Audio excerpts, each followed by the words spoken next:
Hello, ladies and gentlemen. See, better? Yeah, What you want? better than last week, where you destroyed the speakers.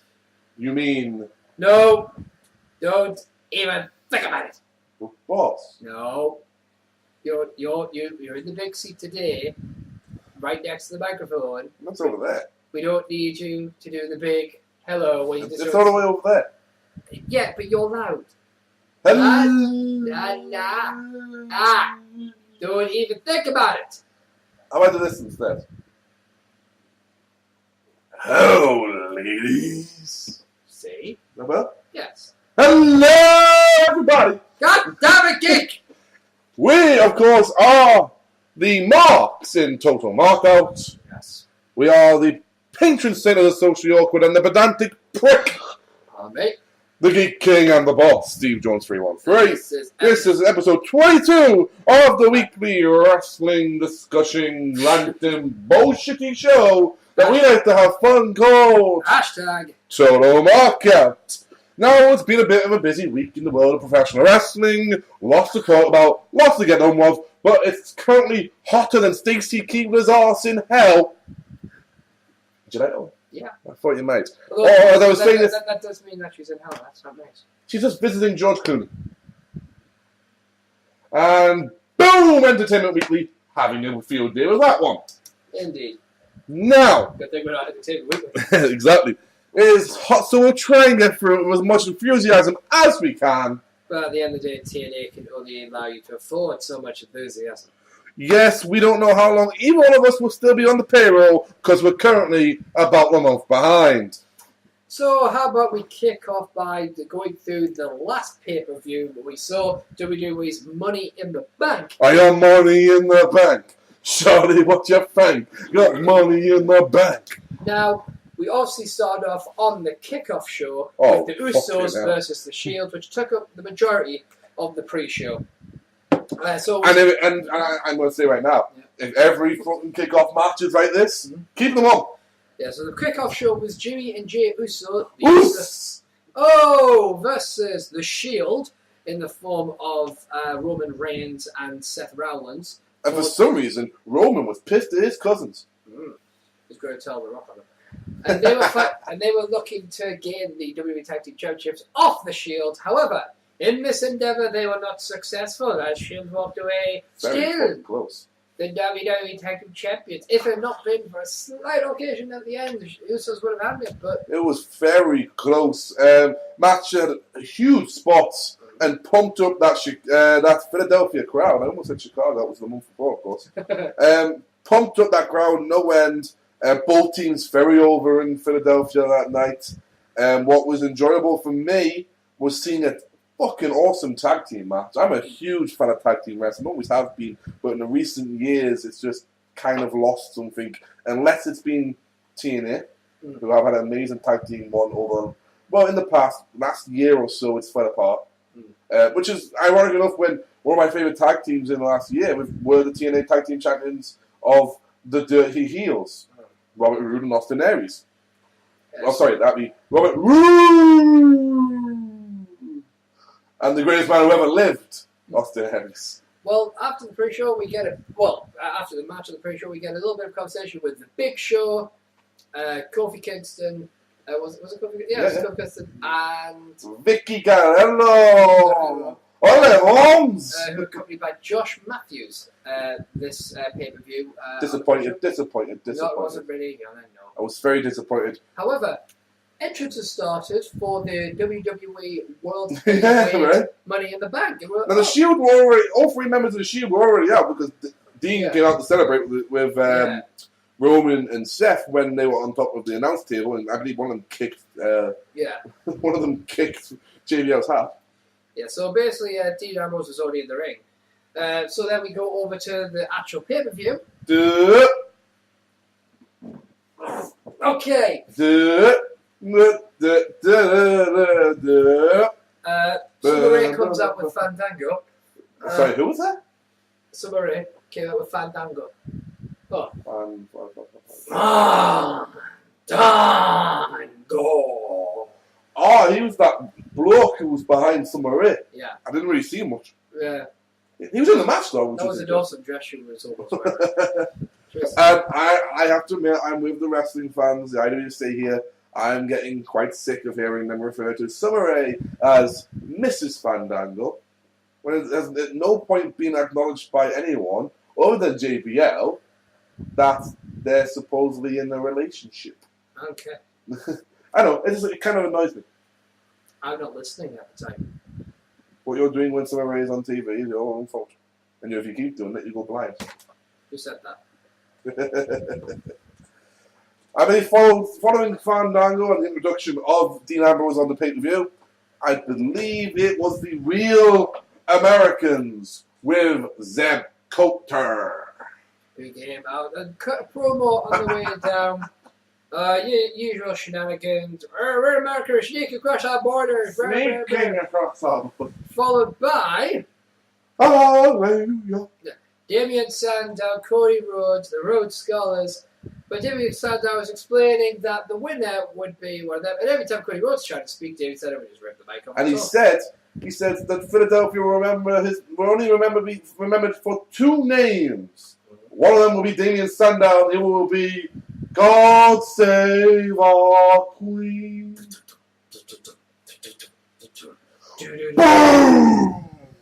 The Barrett Barrage. Wade Barrett makes his entrance to the Money in the Bank. So I got money in the bank. Show me what you think. That's Dean Ambrose, Fandango, Antonio Cesaro, Jack Swagger, Damien Sandow, Cody Rhodes, and Wade Barrett. And oh my freaking god. This match was just stellar. They just, the spots, the moves, the innovation. At one point, there was a ladder. At one point, we saw the whirly bird. We expect to see that in Philadelphia with a ladder, but we don't. And Dean Ambrose is doing the whirly bird. And those who don't know, the whirly bird is when you place the ladder on your shoulders, putting your head in between it, and going round in a helicopter fashion. Now, at one point, I told you Cesaro and Jack Swagger grabbed the ladder and proceeded to pick the ladder up in the air. At which point, Dean Ambrose grabs on the edges of it and rolls himself up, pulling himself up, rolling, and then standing on the ladder as the cat holding it. He skins the cat. And of course, it doesn't quite reach the bell, unfortunately, but a good effort. No, they throw him over the top rope. Yeah. But it's just... And having thrown the ladder away while doing this, Jack Swagger tells Antonio Cesaro to get to the top rope. So Jack Swagger stands by the turnbuckle. Antonio Cesaro climbs on the turnbuckle. He then climbs standing on Jack Swagger's shoulders. As Jack proceeds to sneak across to the middle of the ring. Where Antonio Cesaro can almost reach the He touches the briefcase. If it wasn't for Cody Rhodes, who springboard drop kicks in, he would have won the Money in the Bank by standing on Jack Swagger's shoulders. Speaking of Cody Rhodes, by God, was this match a shining moment. Top 3 performance of the night. Cody Rhodes just utterly embarrassed everyone. Embarrassed people who dare try to call themselves wrestlers. It was ridiculous. It was an amazing match, but it was just some of the most... You're sitting there going, this should be middle of the card. So, let's get to the end of the match, shall we? And, Cody Rhodes, he's cleared house. The Shield have come down to help Dean Ambrose win, but to no avail. Yeah. The Real Americans fight the Shield off. Everyone fighting. Wade Barrett is pushed onto them all. Cody Rhodes, Dean Ambrose is pushed onto all of them, and then, because Wade's in the middle of it, and Fandango as well. But Cody Rhodes is left alone in the ring with a ladder. All he's got to do is climb. Climb, Cody, climb. He climbs. He touches. Then bash. Suddenly, Damien Sandow runs and attacks him from behind. Pushes him off the top of the ladder. Climbs the ladder and takes the SmackDown briefcase for himself, making him Mr. Money in the Bank and guaranteeing him a shot at the World Heavyweight Championship. It to Damien Sandow. You can almost hear, without the man being there, you can almost hear JR, not this way! Not this way! Not this way! Yeah. He screwed his friend! He screwed around that son of a bitch!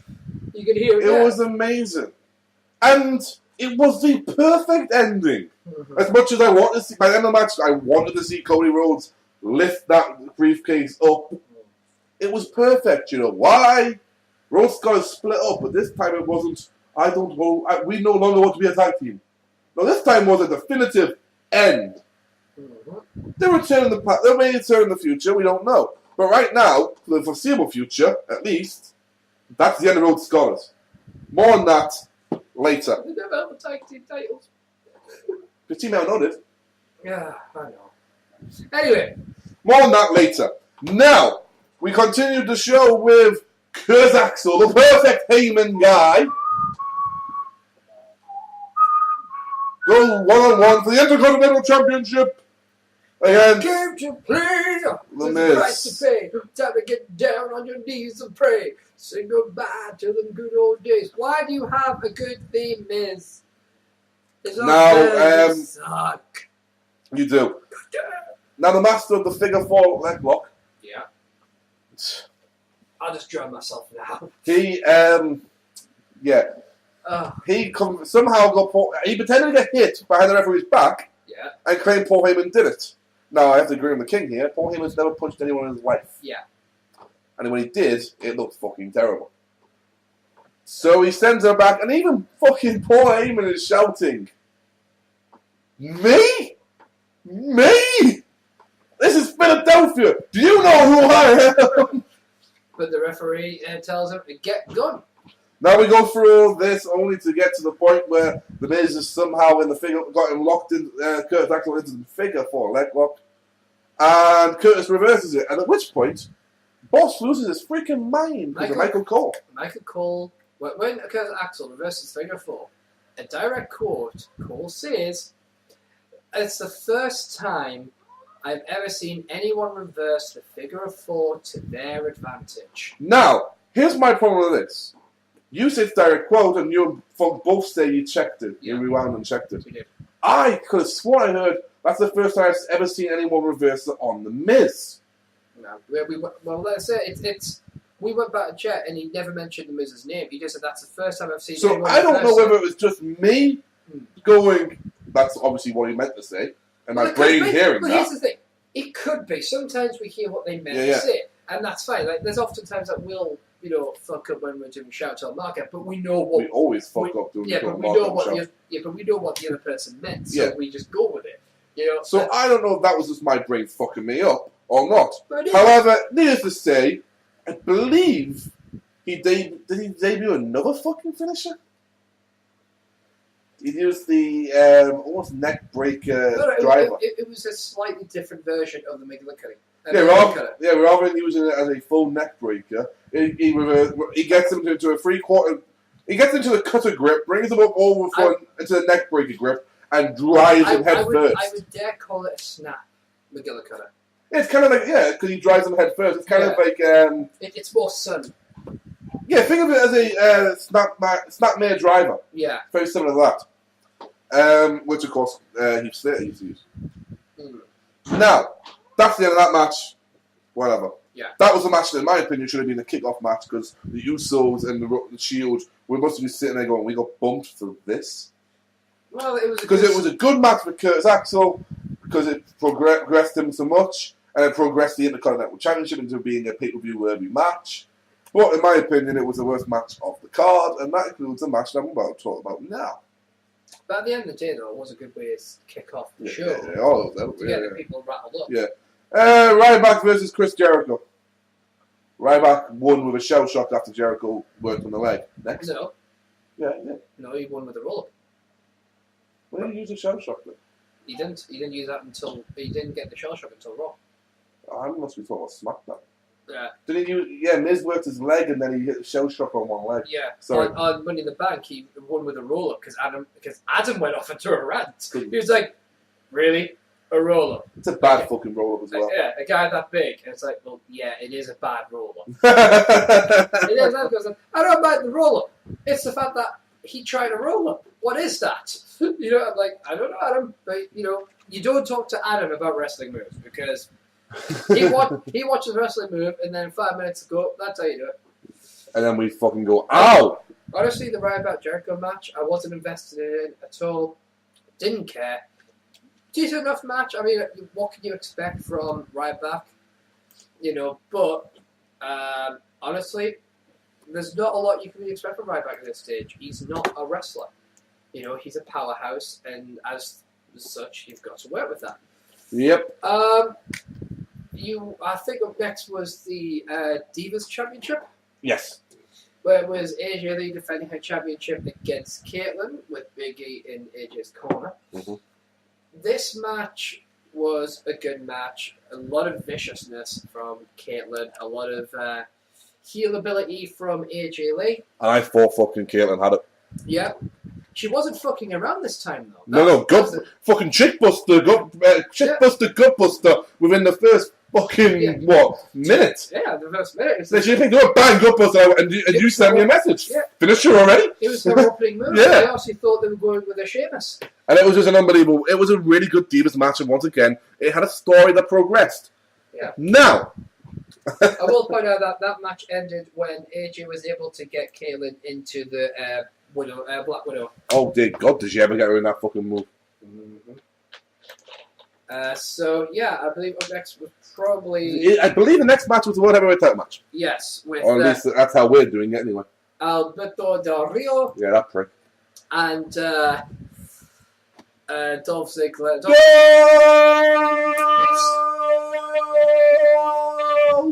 Ziggler! This was a great match, however... Fucking great match. Yeah. This is fucking unbelievable. Near the end, AJ Lee comes out to support her boyfriend.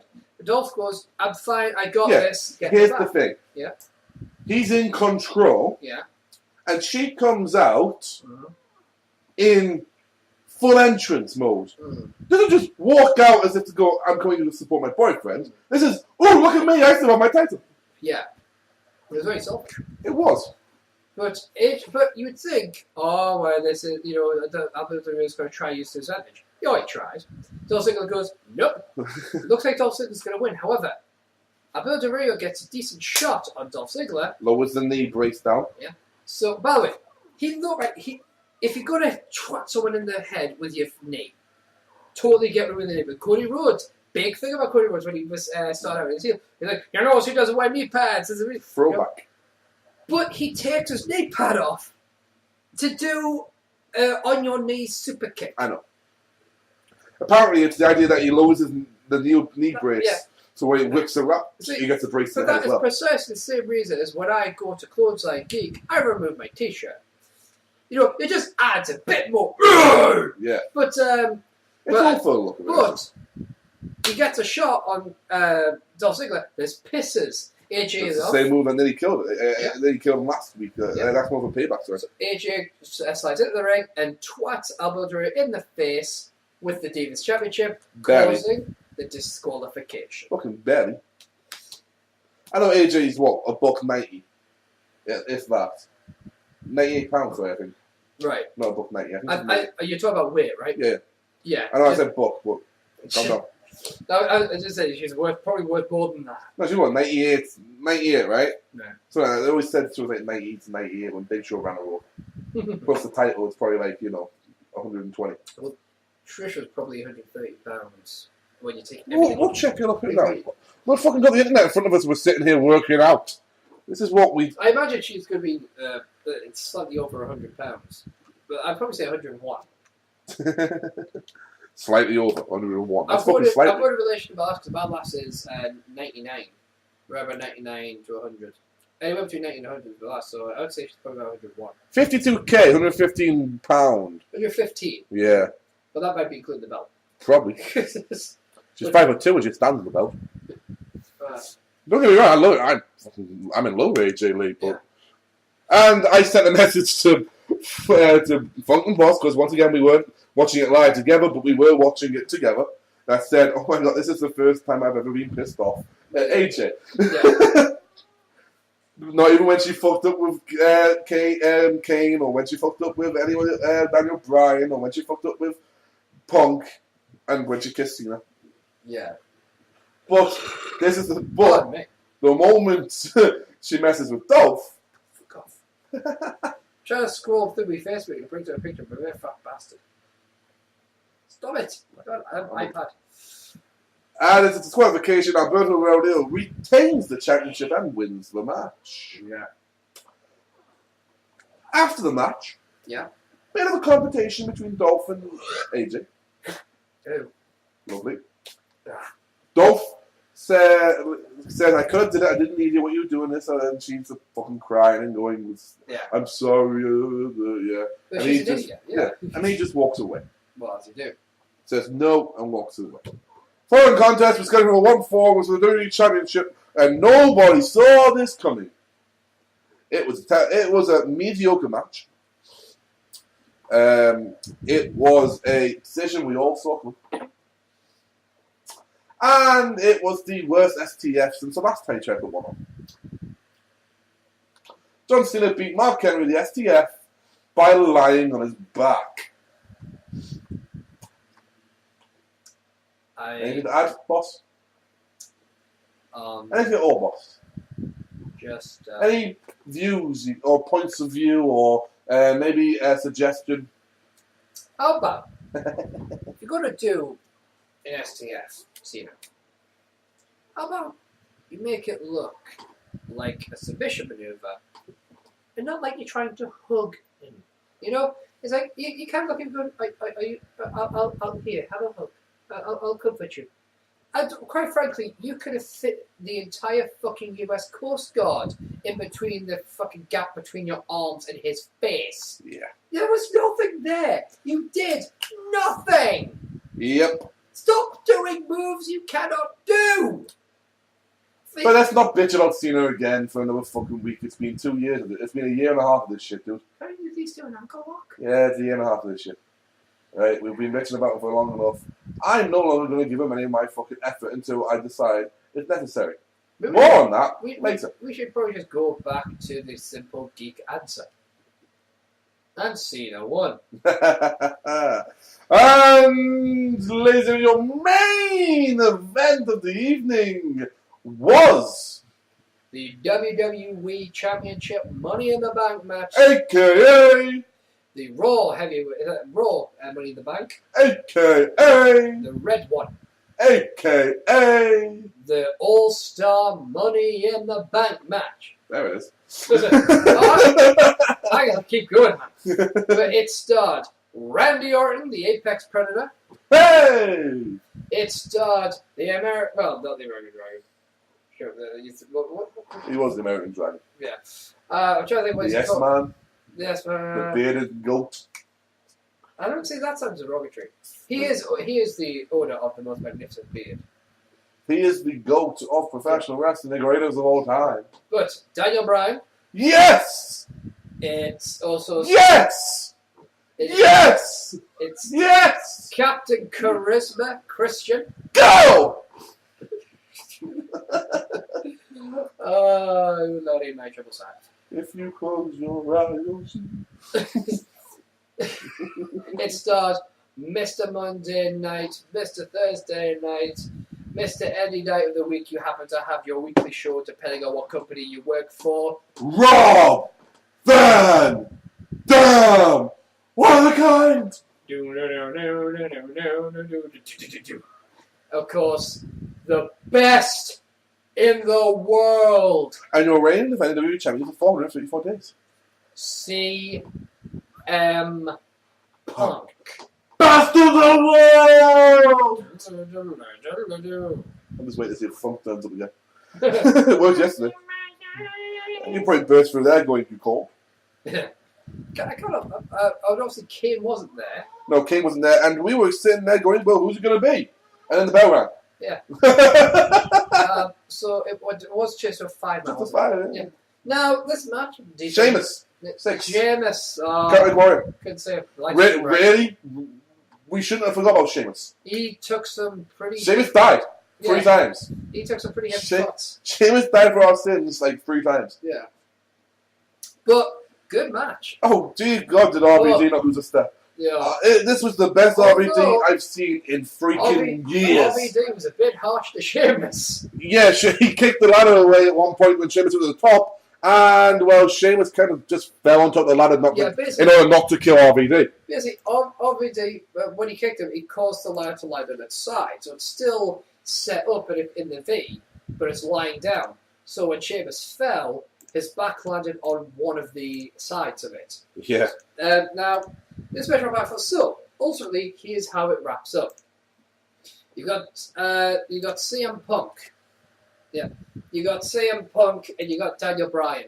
Sheamus has been taken out on a ladder that's been stretched up. I don't know how he powerbombed Sin Cara a couple of years ago. Yeah. He was taken out. I can't remember who took him out, but someone pushed him off the top rope and he went through Christian, it. I think. Yeah. Here's the only problem with that. Yeah. That ladder was more rigged than the one that Jeff Hardy went through Edge. Yeah. Look, Sheamus was taken out by that. Chris was taken out. Now Daniel, that's the great man. Yes, the great moon. Sheamus at one point was hanging onto the briefcase a la Jeff Hardy, Devon Dudley, WrestleMania 17 TLC Tag Team Championships. Yeah. And CM Punk grabbed him by the foot and then grabbed him by the arse, and we saw the great white moon. Yeah. And then Sheamus just fell. Anyway, Daniel Bryan was into strong until he was attacked by Curtis Axel. Fucking, I kicked out. I don't know about you two, but I was going nuts. Because Axel turns around, only to eat a GTS from CM Punk. Paul Heyman comes out, screaming at Axel, "What were you doing? That's my best friend. Did I tell you to do that?" Screaming at him. At which point, I turned to the lads and sent a message saying, "Paul, I don't think he can hear you. He's knocked out." Which when Punk goes to climb the ladder, which is already so, but he's leaning on it because he's so tired. Paul Heyman gets to the ring going, "Climb it! Climb it!" And then he slams a ladder into his face. Yes. Over again. Well, he does it twice, and then CM Punk looks at him one last time before Heyman repeatedly drives it, busting it open to the extent where later on, Punk would require 13 staples. 32 staples were doled out after Money in the Bank. Rob Van Dam had 14. CM Punk, as we've said, had 13, and RVD had 14. 14, yeah. RVD had 14, CM Punk had 13. That's 32. Because I said RVD first, and then I said CM Punk. Who was the other one? Who you say? No, earlier in the night. Cody Rhodes needed 6 stitches. Cody Rhodes, that's the other one. Cody Rhodes had 6 stitches. They were the most brutal injuries of the night, which is considering what the night is, it's quite good. Fandango started climbing the ladder. Not Fandango. No. Sorry. RVD. I don't know why I thought Fandango. But Rob Van Dam climbs it. We think, oh my god, he's going to win. Randy Orton turns around, pulls him off, RKO's in the midair. Pulls him for his leg off, so Randy Orton he kicks his legs out, and as he's coming down, boom! RKO! Randy Orton climbs, grabs a briefcase, and becomes Mr. Money in the Bank for the first time in his career. And I know that I did the same reaction was this fucking company. But you know what? After thinking about it and watching it again, it makes perfect sense. Daniel Bryan has already got the momentum he requires to get to the title. Not just that. Randy Orton can use this at any point he wants, and now they've got no excuse to say, you know what? We've got no way of turning you heel.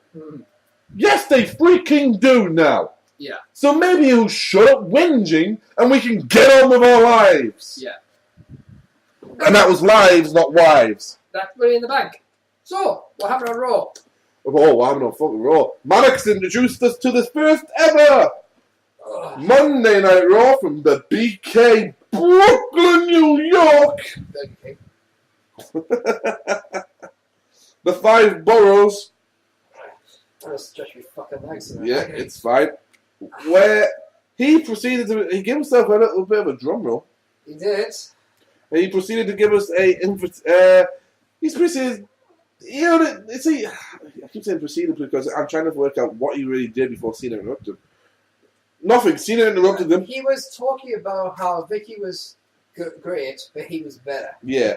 And that he was looking forward to creating an entertaining show. Or the Maddox era. Pretty much Cena interrupted him before he could get to the point of anything. At which point, Brad Maddox, says that he admires John Cena. Greatly.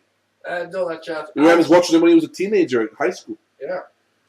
And he's like, I feel like, I think it's fair to give you a chance. You might actually turn out to be a decent GM. You're doing a decent job as it is.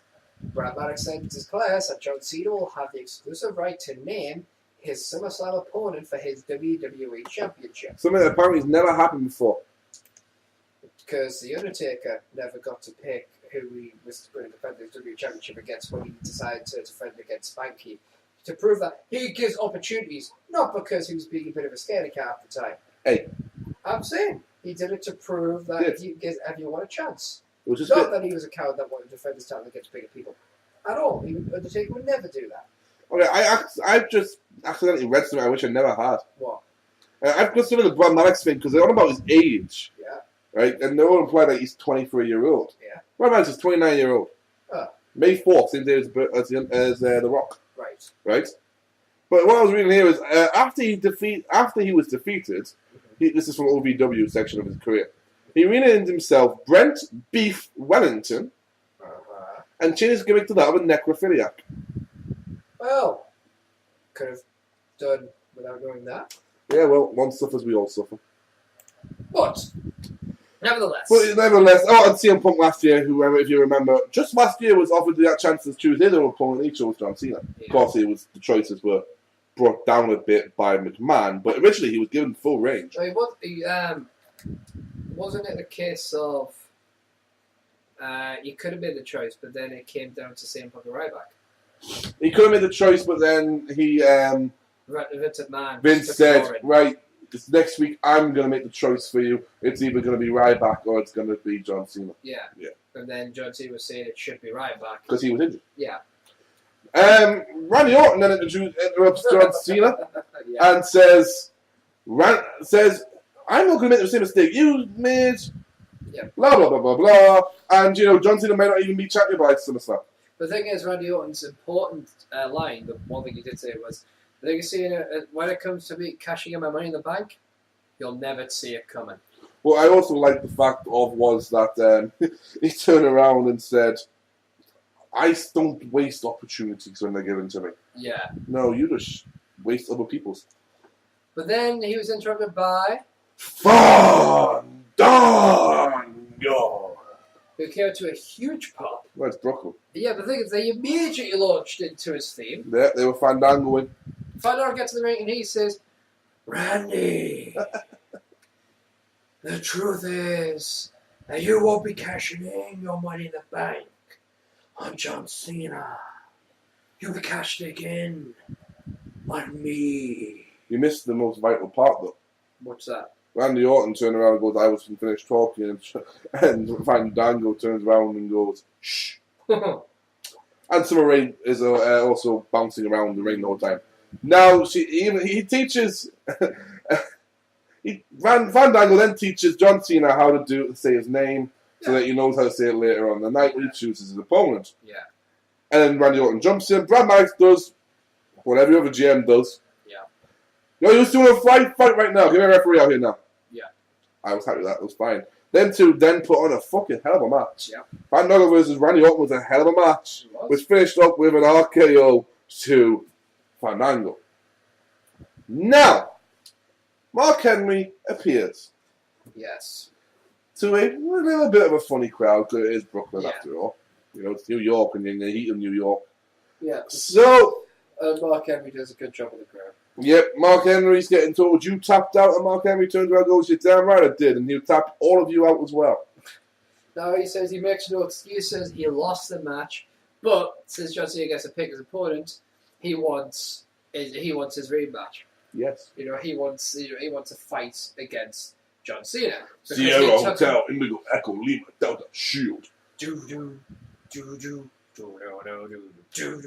The Shield appear halfway through a sentence, that's why I interrupt the boss there, not because I'm a prick, but to make it more realistic. Yes, exactly. We're consummate professionals. Now this happens, and JBL's going, Mark, get out there, Mark, as everyone does when the Shield appear. Mark Henry says, fuck you, I'm Mark Henry. I fucked Mae Young and gave her a hand. But yeah, as you said, And yeah, what he does is great. He throws his jacket at Seth and hits him. He then fights off 2 members of the Shield. He then fights off all 3 members of the Shield. mm-hmm. Dean grabs Dean. He then proceeds to beat them all up. Dean jumps on his back and puts him in a sleeper hold. Yeah. At which point Seth runs towards him. He kicks him in the gut, one-legged. He's still got Dean on his back the whole time. Yeah. At which point then Roman comes and goes BOOM! And hits him with that fucking great spear. Roman smash! Hits him with a great spear. Mm-hmm. They then proceed to pick him up and hit a powerbomb. And boy did fucking Mark bounce. Oh, yeah, so did Dean.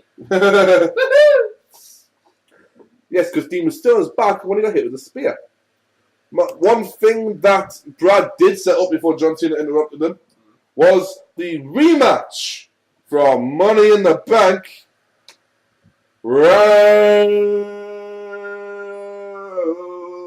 Rewind. Alberto Del Rio defeated and went on and won with Dolph Ziggler. Yes, he did defeat him, as I said there. Yeah. Mainly because before the match happened... Was it a true rematch, though, was it? No. Because it wasn't for the world title. No, it was. Was it? It was supposed to be. No, it definitely wasn't. Oh.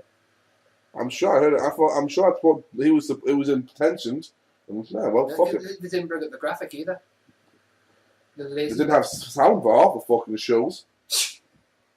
Last week we had these sounds for fucking 6 minutes. Well, it was like the World Tag Team one fight news shows. It's like because you and me went back and forth on episodes like, oh yeah, it's a pre-show for titles, not for the titles. It is because WWE are really awesome at not announcing it when it is and announcing it when it isn't.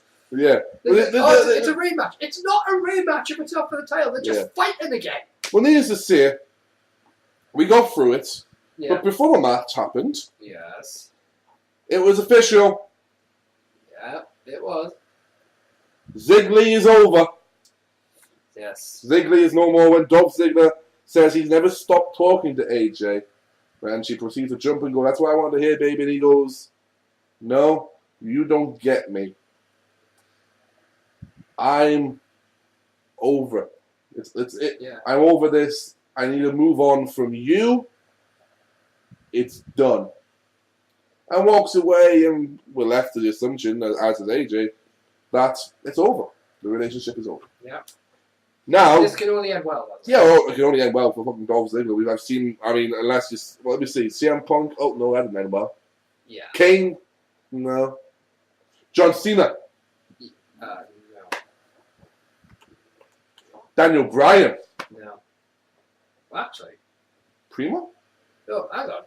Think about it. For Daniel Bryan. He got left in the fucking altar, dude. Yeah, but look where he is. He got left in the altar, dude. That is not a good way of ending a relationship. Yeah, but think about this. Kane's injured. CM Punk is going toe-to-toe with a behemoth. We'll get back to that. Right? Dolph Ziggler lost his World Heavyweight Championship. And John Cena is the WWE champion. John Cena may be the WWE champion, but he had to go through marketing. And think about the other one, Daniel Bryan. Daniel Bryan's had the number one contender. John Cena has got to go through Daniel Bryan. We'll get to that point in a minute. Yeah. But what about Primo? Primo doesn't count. Primo counts. He was the first one. Well, if you're going to go with Primo, then you've got to go with all the way back to the Black Machismo. What about Hornswoggle? Hornswoggle definitely doesn't count. Hornswoggle was a part of the relationship. He actually dumped her. Again. Actually, he was the first one to dump her. It's all his fucking fault, just like the general manager. Don't bring that up. It's all Hornswoggle's fault, like the fucking general manager. Don't bring It up. is. You don't want me to go on that ranking. Needless to say, after a very good match between the two of these, the bell rang suddenly after, I believe it was the zigzag, right? Yes, he had the match won. He had the match won. I don't think it was the zigzag. But I think he hit an impressive. Oh, it was a top rope famouser.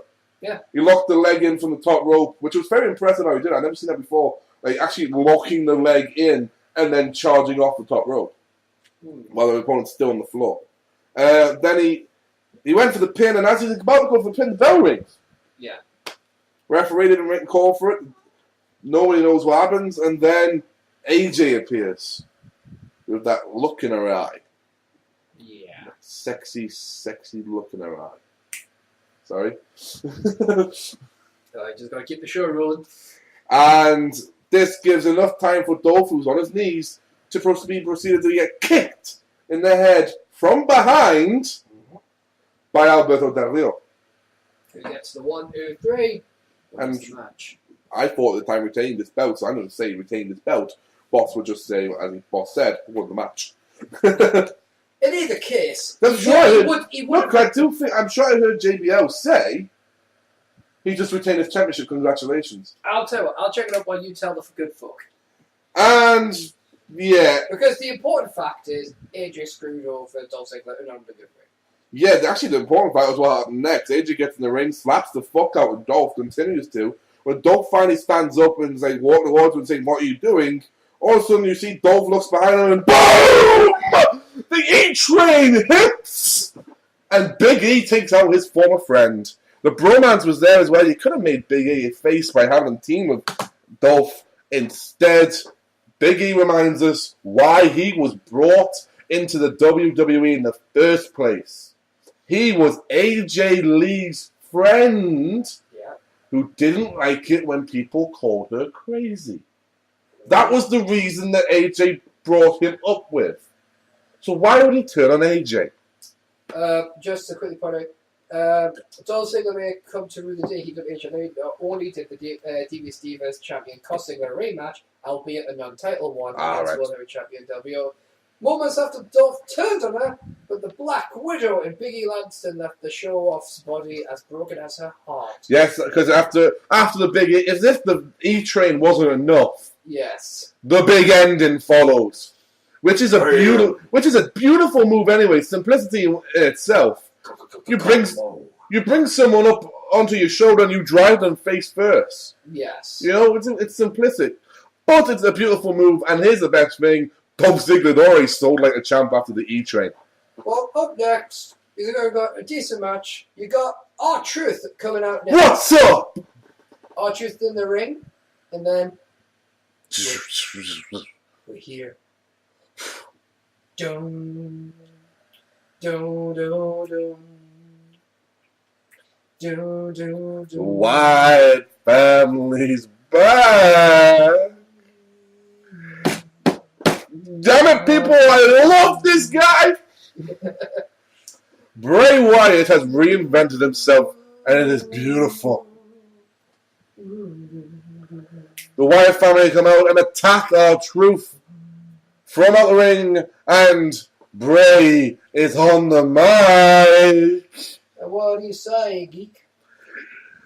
He says, "Well, I was to tell you that your own blood lied to you. You cannot kill me. I invented war. And I know what is out there is true.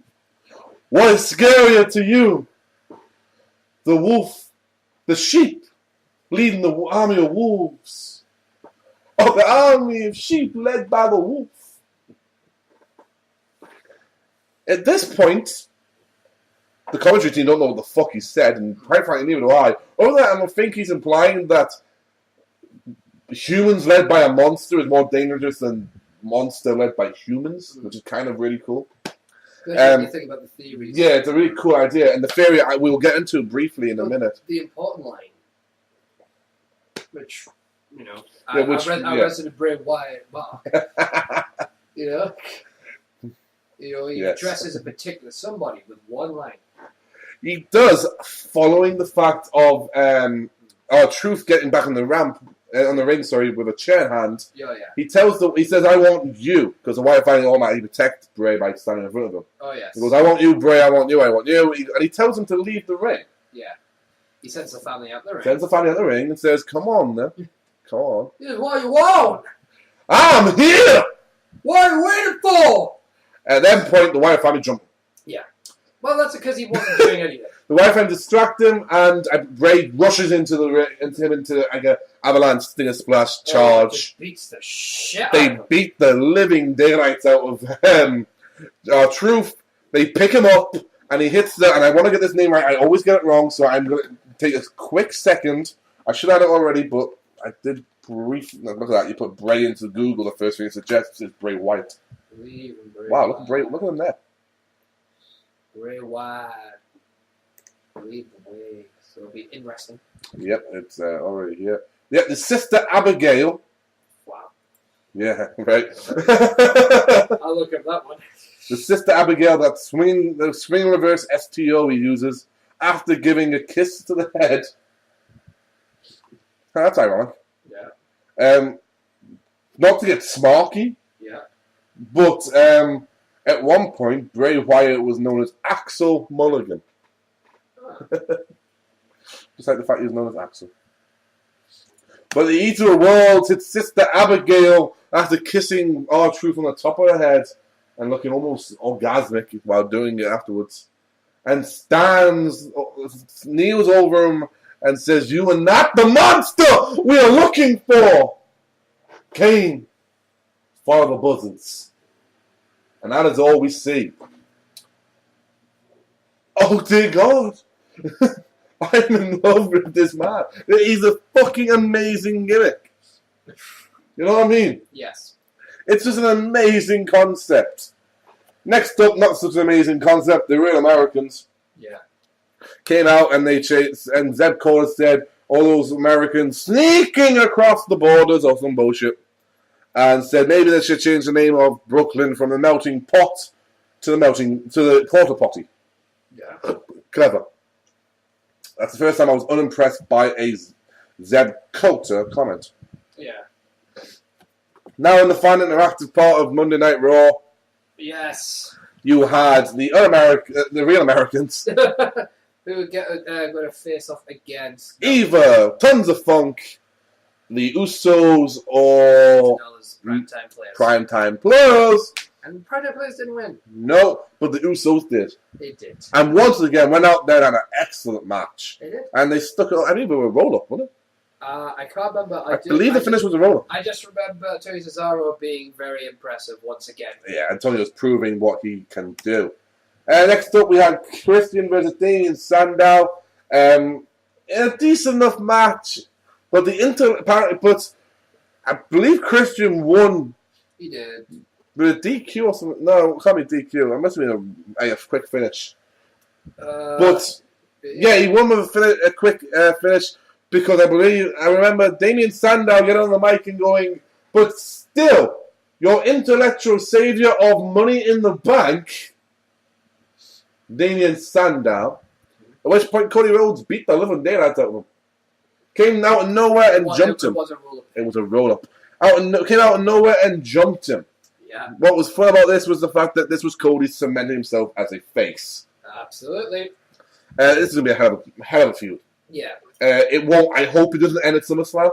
Yeah. I could see this going till probably, we've got SummerSlam followed by, I've got to remember the WWE's pay-per-view schedule. Night of Champions, and Over the Limit's been put back down there, is it? I thought they got rid of Over the Limit this year. Oh, well, apparently they're doing it again. No, they got rid of Vengeance. So Vengeance was back for 2 years. And now the Over the Limit's back. Okay, then, Night of Champions, I could see calling Night of Champions, and after that, whatever happened, I could see Cody being, if Alberto Del Rio is still the number one champion, I could see Cody being his challenger. If these two go to SummerSlam for the Money in the Bank, which is the big rumour, yeah. say what Adam called on Funk called that, didn't he? It'd be interesting to see what happens. Because Damien Sandow's not the kind of talent you'd expect to really hold the Money in the Bank? Yeah, because I can't see, as cool as he is, I can't see them putting the world title on him. Well, we'll speak about something like that in a minute. Yeah.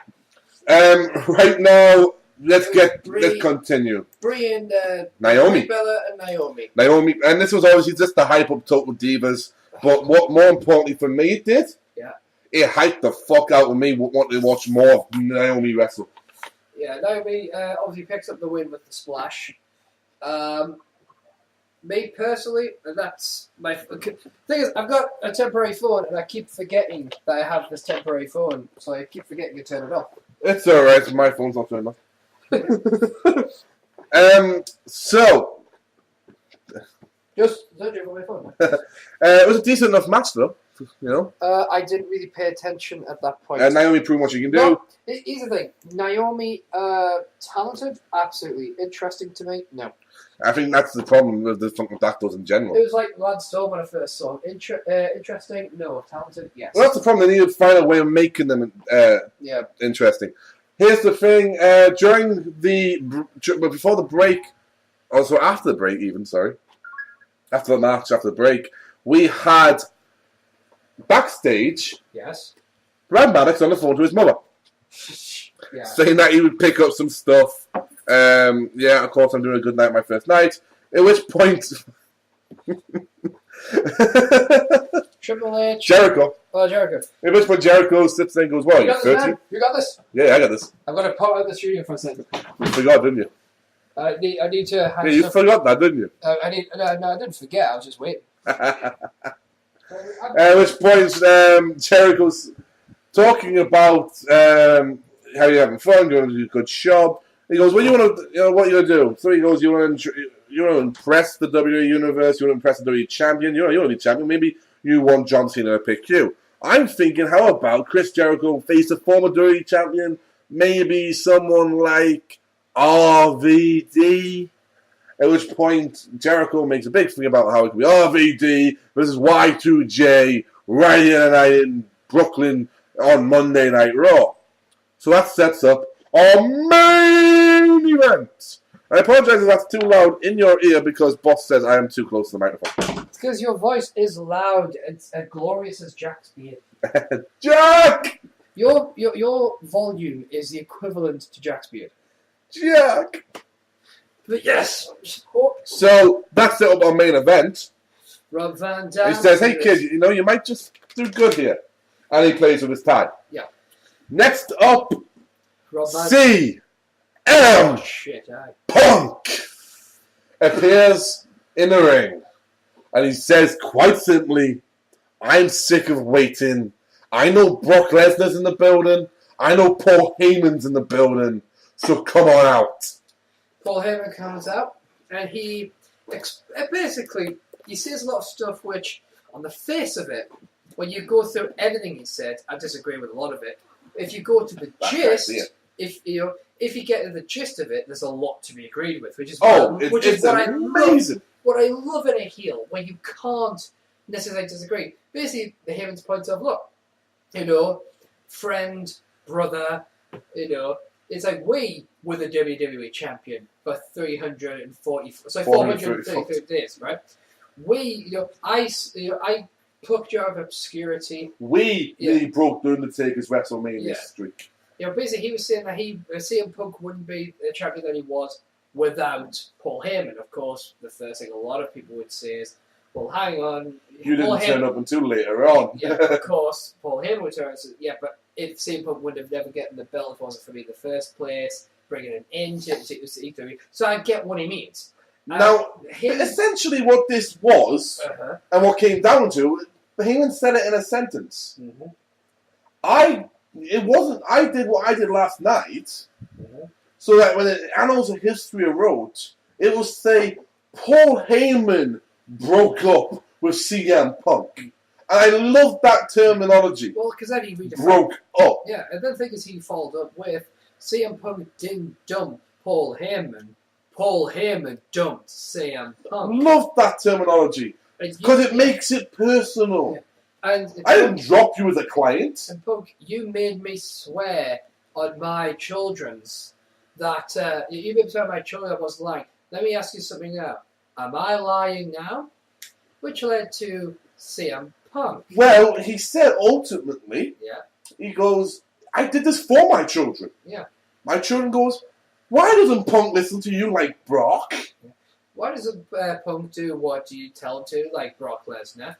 Daddy, why are you not accompanying CM Punk to the ring anymore? Daddy, could Punk beat Brock? And I had to say, no.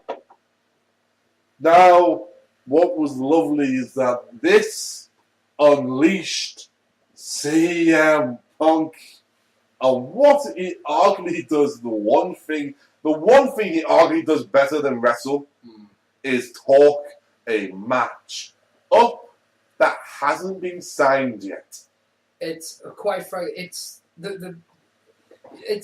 again like that moment where you turned around the first time you heard the phrase, "Do I have your attention now?" John, are you comfortable? You know, you think back to that moment, and you remember CM Punk defining himself as the voice of the voiceless, as the one man who spoke the truth, the one man who could stand up to the system and take the system down with a word. He was the man. And during this entire time that Heyman is talking, which must have been 3 minutes of just Heyman, Punk is getting angrier and angrier. There's a moment the camera goes on Punk and he's closed his eyes and he opens them, and I swear to God, there is nothing but hatred in them eyes for a man that he formerly showed nothing but admiration for. Yeah. And what's great about this is you can see at that point, Punk has already had enough of this shit. Yeah, it's just absolutely almost insane just how good CM Punk is. Now Heyman finishes, and Punk goes, "I'm going to make it so that you're the last one I get to.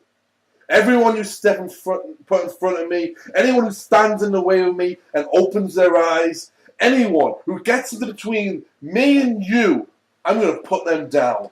Yeah. Actually got to give in the favourite bit here, if I may be so bold as to quote the great CM Punk. I just love the people who are going to say I'm so biased. I am. It's like, the truth is you don't have a future, because I'm going to burn everything down around you till you're the last man standing, and I'm going to keep you alive just long enough to look you in the eye and hurt you worst of all. So tell me, you son of a bitch! Which got a huge pop. Am I lying? Yeah. At which point she goes, "Okay, if I could quote a man," and he puts the mic down, he gets on his knees, after saying that he couldn't beat Brock Lesnar, but he did emphasize it like that, and that's probably the best time I've ever done a Brock Lesnar as Heyman. But now I'm feeling it because my throat just went, pardon? Gets on his knees, puts the line across the sand, checks the soil, clutches his hands to his mouth, and screams, "It's clobbering time!" Gets up and points to the ring entrance. Well, here comes the pain. Brock Lesnar is indeed in the building, and in the words of the UFC and Mike Goldberg, here we go. Punk immediately holds that microphone ready to drop a pipe bomb, and we ain't talking verbal. And right then, on Brock Lesnar's fucking head. And what's great is that we did post this on Total Markout. I believe you found it. Did you reblog it or find it? I reblogged it, yes. Yeah. From a $1 Million Game, I think. Yeah, that moment you realize CM Punk is holding Brock Lesnar's kryptonite. These two get into a fantastic brawl. Punk just won't stop. Yeah. Punk won't stop. He's thrown around. He's done. Bear in mind, Punk had 13 staples in his head and was going against the former one-time UFC heavyweight champion of the world. Yeah. And I legitimately can fight. Yeah. And if I'm a three-time WWE champion, king of the ring, and everything else, the man who broke Triple H's arm, not once, but twice, and was legitimately knocked out at WrestleMania for 5 minutes, and continued a match for 20 minutes. And Punk says, "You know what? Fuck you. We may be in Brooklyn, but welcome to Chicago, motherfucker." Thrown into the announce table, and then he jumps onto Brock. I wished it was Heyman at the point. Yeah. And all you hear of me is shit. F5, and we get an F5 from Brock onto the announce table, where I thought Heyman was going to say, "Oh shit, that was too much." But what was the best thing about it? Heyman already instructed him. That's not enough. Do more. I had told everyone who would listen, which means anyone who's been on this show, and for boss's sake, him more than anyone else, because he's heard me say it every single fucking time I mentioned it. That was what he was setting up.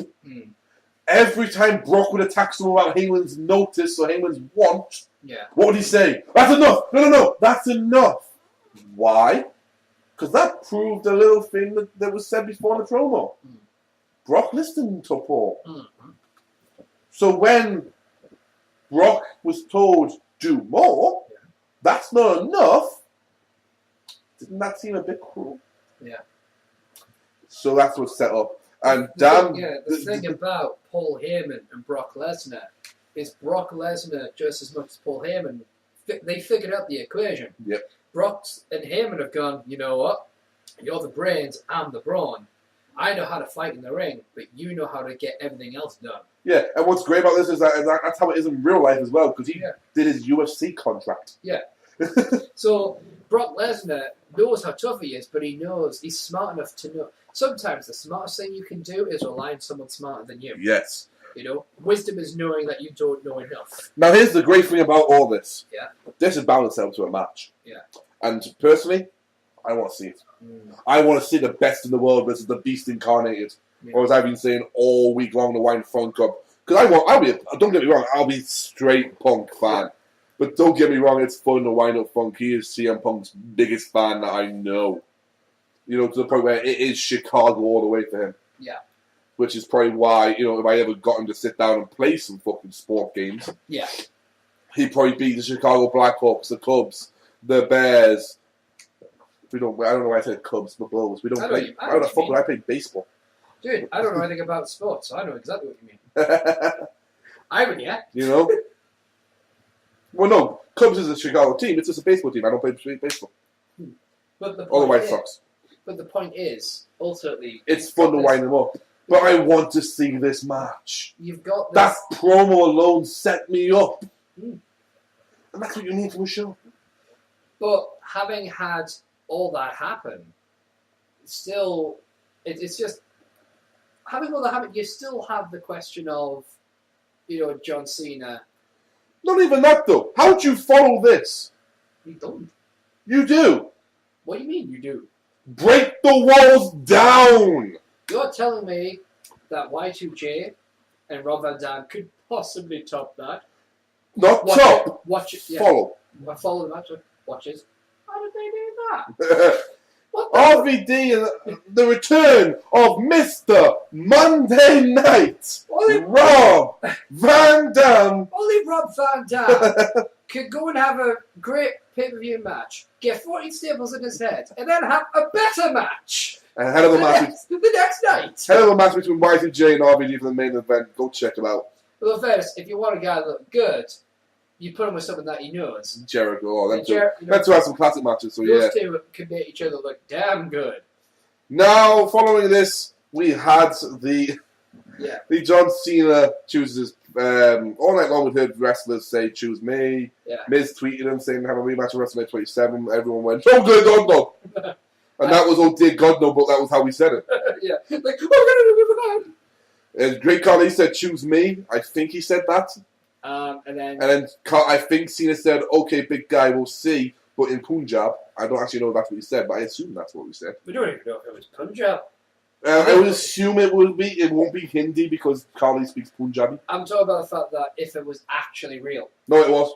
It was, definitely. Yeah, I had someone send me a message going, do you know what, would you like me to tell you what Cena said in Punjabi? And I turned around and went, I don't really care, so no. Tell me what Khali said in English. That might be helpful. What are you, Runjin Singh? The Great Khali says, I'm a writer. But needless to say, you had the entire locker room on the entranceway. Apart from CM Punk, obviously. RVD and Jericho turned up, though. Yeah, in fairness, they hadn't gone through Brock Lesnar. The Beast Incarnate wasn't there because apparently, according to WWE's story at the minute, he's not a part of the WWE roster. Yeah, he has a contract. As he fulfilled his contract duties at Extreme Rules, yeah, as Heyman said a few weeks ago. So he's enjoying the fruits Yes. of his victory. Now, this included the Brooklyn Brawler. I was sitting there going, maybe it'll be the Brooklyn Brawler. You know who else wasn't there? Shield. Shield weren't there at all. Well, that makes sense, though. They wouldn't sit there with the fucking rest of the roster and go, what if he picks me? They weren't even. No, I mean, cool if they stood at their little spot. Yeah. But can you imagine the fucking marks around them sitting going, hey! Of course, Mark Henry wasn't there due to the attack. Yes. Apart from that, pretty much everyone else was there, which would have made. And we got Cena's long way of, going, shall we do this? At which point he goes, we're going to play a little game. At which point, by this WWE fans, I fucking love you at times. The chants of yes, yes, yes had happened pretty much from the start. Yeah. And he goes, hold on. I'm going to say a name and you're going to give me a reaction. Yeah. And while he's going through trying to his little bit before he gets to mentioning names, the WWE crowd, Brooklyn, turn around and start going, oh, is that how we're going to do it? Fine. Daniel Bryan. Daniel Bryan. You don't fuck with Brooklyn, apparently. Daniel Bryan. So he goes to And Vince is going, oh shit. He goes through the Great Khali. He goes through Heath Slater. 3MB. Don't hinder gender. Yeah. He does. He goes. Ryback. Fandango. Rob Van Dam. Chris Jericho. Yeah, I believe Sheamus was the last one. And then he goes, okay, well, what about Daniel Bryan? So like I mentioned. You wouldn't want to see that match. It's okay. Yeah. But he doesn't mention his name. Yeah. And then he goes through it all. And what's great is if you actually watch this the entire time, I swear to God, you can't see Bryan. No, he's well hidden amongst the giants. He is. And Christian. Because Christian was standing right next to him. Yeah. And he goes, my opponent for the WWE SummerSlam for the WWE Championship match is Daniel Bryan. What I liked about earlier on as well, though, is that he turned around Cena. He goes, you're going to let me pick my opponent? He goes, I could pick, who was the first? I could pick Doc Hendricks, Michael Hayes. Yeah. I could pick Dutch Mantel, Zeb Cola. I could pick Michael Cole. It's okay, Michael, I'm not going to pick you. You fight like a girl. Yeah. For that matter, I could pick one of the Bellas. And I a little chuckle there going, that's very cute. Yeah. I bet Nikki loves it. Are you fucking free tonight? I don't think Daniel Bryan will let him. No, which is ironic when he goes, okay, Daniel Bryan. Now, I haven't looked at our former co-host's Twitter about Raw, because I enjoyed Raw, I don't want to piss me off. But I imagine somewhere along the lines he goes, oh, it's Bella versus Bella. I imagine. If it's not, please do send me a DM. It'd also be nice to hear of you. I don't think he listens to the show anymore. Yeah, well, it's the only way I'm going to reach out to him. And, yes, I know it's a two-way street, but all you hypocrites can fuck off. DVD, then dumb. So, he chooses Daniel Bryan. Daniel Bryan comes out, and it is amazing. It is. That atmosphere in that crowd must have been unbelievable. I was sitting in my room watching this and had a smile on my face simply because of the atmosphere and the chills I was getting from the reaction. Yeah. 15,000 in Brooklyn in the Barclays Stadium. Is it Stadium Arena? Barclays Arena? Barclays Center, I think it is. Sorry. Barclays Center are going nuts with one chant. Yes! Yes! Yes! Over and over. And how do we end the show? With a stare-off. For the only match announced in 30 days and whatever hours, minutes, or whatever, 30 days time in Staples Center, Los Angeles, California. I have to say it like that because I love the way you're saying that as Arnold Schwarzenegger. It's just fun. We will see the greatest of all time, Daniel Bryan, against the man who is damn near unstoppable, John Cena. I will say, he didn't mention the Bellas, but he gave his usual kind of reaction. Boy, it might have. Well, there's going to be a match he's not very careful. Yeah, I won't say what he said. Let's just say you kind of know. Yeah. Okay. So that was Monday Night Raw. Very good Raw for me. Now, SmackDown's been taped. We don't review SmackDown tape spoilers. Needless to say, a little bit of departure news from WWE. Yeah, I know it's WWE, not TNA. Calm down. Chris Jericho has left the WWE for now. He says so long. He tweeted this week after the showdown with Raw on Raw with RVD and his match against Curtis Axel on SmackDown. From his official official Twitter, I am Jericho. So long to WWE for now. 2013 was one of my favourite in-ring years ever. And to be fair, he's one of the fucking best I've ever seen him do as well. Yeah. Although Jericho, you're an amazing athlete in general, so that's not saying much. Thanks for always sticking with Y2J, and see you on the road soon with Fozzy Rock. No doubt we'll see something along the lines of Jericho returning. I hope it's not the Royal Rumble again, so it's not like that. We don't get almost the aftertaste of it's the same old return. Yeah. But it'd be nice to see him return time of WrestleMania at least. Yeah, I mean, chances are he'll renegotiate a similar kind of contract if he's that interested. I believe they've already done it. I think I've heard sources already that he's left for now, but his contract actually has a few more dates left on it. Yeah. So it was just that deal of him letting tour. Now, so Jericho's departing. Speaking of departures, Impact Wrestling! Here we go. Mario. It's me, Mario. Now, Impact Wrestling, yes, I know we haven't been doing TNA for a while, but here's the fucking deal. TNA I've just gone nuts with the releasing. TNA, we've mentioned in the past, have a few problems with their payment, shall we say? Yeah. TNA wrestlers have been released. Doc of the Aces and Eights has been released. Tara has been released. Did we mention the other ones last week, boss? No. D'Lo Brown has been formally released. Yeah. And TNA's executive head of talent relations, Bruce Pritchard, has been released. The statement from TNA Entertainment regarding Senior Vice President of Programming as well, boss. And talent relations, Bruce Pritchard, Nashville, Tennessee, July 18, 2013. TNA has parted ways with Senior Vice President of Program and Talent Relations, Bruce Pritchard. TNA is headquartered in Nashville, and as we move forward, our creative team and executive leadership will be here in Nashville with us, said President TNA Dixie Carter. Bruce's dedication and passion for TNA and Impact will be missed, and we thank him for incredible work he has done for us. We wish him all the very best. So it's looking as if either Bruce wasn't willing to move down to Nashville, or they've used that as a way of getting rid of him. And now TNA. For those of you that haven't seen the Destination X, I give you warning.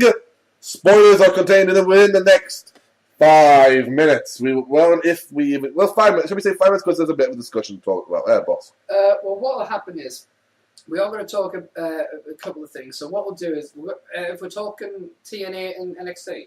TNA, NXT, and Ring of Honor. Well, okay, what we'll do is, this is an official spoiler warning. Yep. If you look at the description of the video, you'll see a time signature. Yep. Click on this time signature to take you past these spoiler points. If you do not want to know what happened with the Impact Destination X special, the NXT show from... Just gone. And the ROH World Championship. World Championship series. So it's in the description. So starting the spoiler in 3, 2, 1, and here we go. Take us away. Yes, we are kicking off with TNA for spoilers. Here we go.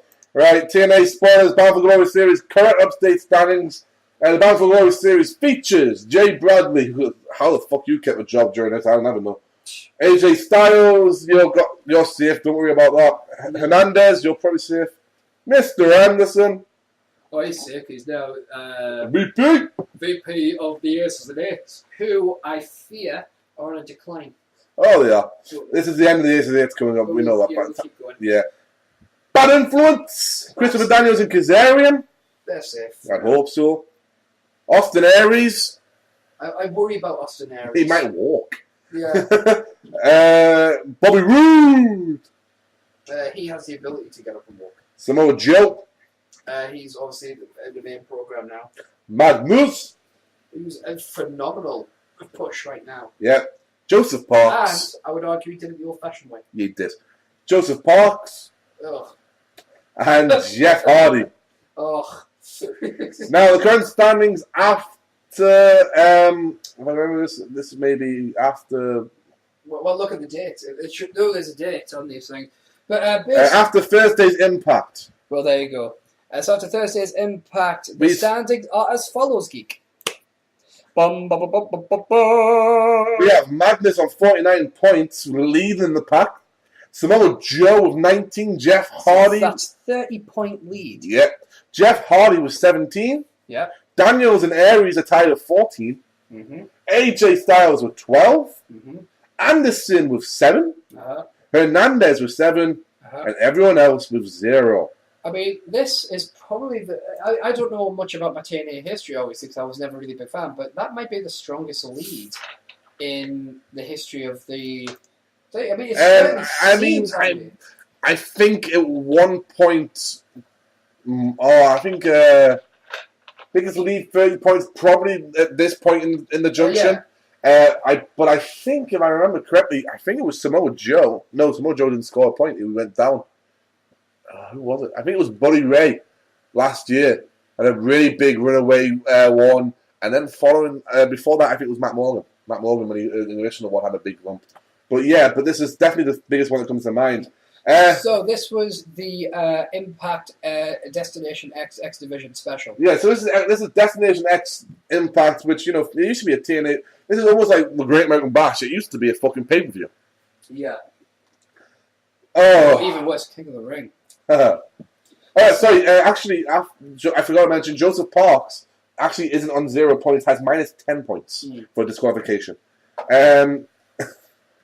This, of course, as we've said, is a Destination X one, so it features prominently the past, present, and future of the X Division. The X Division. So we kicked off. They kick off with Austin Aries with Bobby Roode for the Bound for Glory series. Austin Aries picks up a pinfall victory and some points. I believe it's 7 points for that. X Division qualifier for the championship, because obviously we're looking at this match, Chris Sabin versus Buddy Ray, as the main event, because Chris Sabin handed in the X Division title, and somehow the winner of the triple threat match that's going to take place next week is going to win this ugly belt. Yeah, this brand new belt that's new. We're going to link it into the description. It'll be on the Tumblr, on our new... It basically looks like the Intercontinental Championship belt of old. Yeah. And the X Division and the NXT belt. Yeah. Fucked. I said we'll link it. We'll link it in the description. You can see it on our home, totalmarkout.com. I'll tell you right now. You know what the worst belt in the world of wrestling is? That one now. Yeah. It's better. The fucking big 2 pennies look better than it. Yeah, at least the pennies look like. Here's the thing. For me, your main plate should have. They shouldn't be convex. It shouldn't look squashed. It shouldn't be with the Intercontinental Championship of old. Okay, it was a little squashed, but it still had it still looked like a main plate. It looked like a good belt. That one looks like some kind of weird fucking word art style shape. Yes, but needless to say, because we're still in the triple threat rules, we need triple threat opponents. Yes. So for the freeway dance, the kickoff of championship qualifier, we had Sanjay Dutt, P.T. Williams, the Canadian Destroyer, and Homicide representing TNA's past. Yes. Sanjay Dutt picks up the victory with a beautiful moon stomp, as he calls it. A moonsault double stomp. And basically, Boss never seen anything like it. And kind of marked out a little bit. Yeah, it did. Next up, representing TNA's present. Yes. Chavo Guerrero, Kenny King, and Manic. Yeah. Manic picks up the victory. With just a move to destroy Kenny King's face and chest. Yeah. And following that was the X Division qualifier, championship qualifier for The future, starring Rockstar Spud, your winner of TNA's, what was it, British, something, it was that British show they had, wasn't it? Which one, sorry? That the British show that the TNA had, where they took 4 superstars. Oh yeah, I can't remember. Yeah. And mind you, we're talking about teenagers. And only 3 of them got signed. Yeah. What was that gut check special thing? Yeah, something like that. Rockstar Spud, Rubix, the international and independent wrestler known as Jigsaw. Yeah. And the former Trent Beretta, currently wrestling under his real name of Greg. Now I'm going to pronounce this wrong, so I apologise. Marish Coco. It's Italian. Yeah, that's the thing about Italian names. Marish Coco. Could it be Marisculio? I think it is that. Or something like that. Basically, I'm calling him Steak Bake because he's Greg's. Yeah, Greg, and basically Greg picks up the victory in a very good match. So next week on Impact, they have announced that 2 matches will take place. It will be the X Division Ultimate X match, so it'll be interesting to see the former Trent Beretta in Ultimate X versus Manik versus Sanjay Dutt. Manik and Sanjay Dutt are both veterans of this sort of match. Yes. Manik being, of course, the former Suicide, and however, this is a completely different one.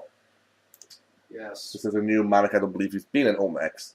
And in the Bound for Glory series, it will be Jeff Hardy versus AJ Styles. Probably going to be a good match there. Well, here's the thing about Jeff Hardy, right? Mm-hmm. He's staying clean for now. No, I'm being legit. I'm saying it's going to be a good match. I'm continuing the point. He's been doing a good job. One can only hope that he continues this path and that he can be taken seriously again by the mass populi of wrestling fans. Pretty much. Now, on to the main event. The TNA World Heavyweight Championship match. Buddy Ray versus Chris Sabin. We have a new World Heavyweight Champion, folks. Yes, we do. Chris Sabin is your World Champion. And I don't mean anything wrong with this, but no. I'm a Chris Sabin fan. I'm just not a fan of Chris Sabin as World Heavyweight Champion. Here's the problem. If you told me a year's time from now, Chris Sabin is your World Heavyweight Champion, I'd have been grand. If you told me that Chris Sabin and Alex Shelley was your World Heavyweight Champion before he left the last time, before the Machine Guns left. Yeah. So I'm talking about before the time where Alex Shelley left and Chris Sabin decided to stick around. Yeah. I would have been happy with that. Here's the problem. Chris Sabin does not have the best health record. It's not just that. He's never been anywhere near the main event unless it's been an X Division special. But part of my problem is twofold. The first one is there's been no real build-up to this. TNA, you can't... I understand... Just because WWE aren't doing the swerve doesn't mean that you have to. No, I understand the premise of this is that it's almost Money in the Bank-esque. So far, I'm going to say everyone who's cashed in the X Division title, and I use the word cash in because they will, has won the World Heavyweight Championship. Yeah, but again, it is a case of, But ultimately, boss, we'll put it down like this. Yeah. They've made the wrong mistake. Well, of course, because again, there's been no build-up whatsoever. There's been nothing. He comes back here. He's barely back. And it's like, oh yeah, you're the world champion. So that means we now have to rely on you to be the face of this company. For however long until next week. Yeah. But it's like, the problem is, this is the problem why, this is the reason why I respect you way more than TNA. When you hold the championship in WWE, you are representing the company. You're the man. You are the man. You're the one that carries the responsibility of the company. You take the credit and you take the blame. Yep. In TNA, if you're holding the belt, it's because Hulk Hogan. It's the Hulk Hogan mindset of it's a prop. That's your difference. In ROH has the best attitude to championships. Look at the fucking history. The most precarious position to be in. British boot camp. It was British boot camp. The worst position to be in ROH, if you are fighting for the World Championship, is if you are the former champion in a rematch. Because think about it. only one person has ever won the ROH Championship twice. The most Austin Aries. amazing man who ever lived. The greatest man who ever lived, yes. Yeah, greatest man who ever lived, Austin Aries. That is because that's how big that title is. It is so prestigious, only one person has ever held it more than once. Now, obviously, people have differing title reigns. We get that. In ROH, it's not so much about who your world champion is, it's more about we're all in this together deal. Right now, your tag team championships are the main focus whilst we go through the world title series. TNA, and they've even put that up front. TNA don't know how to handle. Look, right, the TNA Knockouts tag title's gone. Fine, they recognise that wasn't going anywhere. Brilliant, thank you for getting rid of that. The TV title's on its way out as well. Yeah, the TV title. It's like TV, Global, Legends. Yep. What the hell? So its way out. Booker T needed a belt to begin with. They got rid of that belt. Fair enough, they're going to get rid of it. But they just didn't know how to handle that one. Your tag team championships, you could have a meal ticket in those tag team championships. Look at your former champions.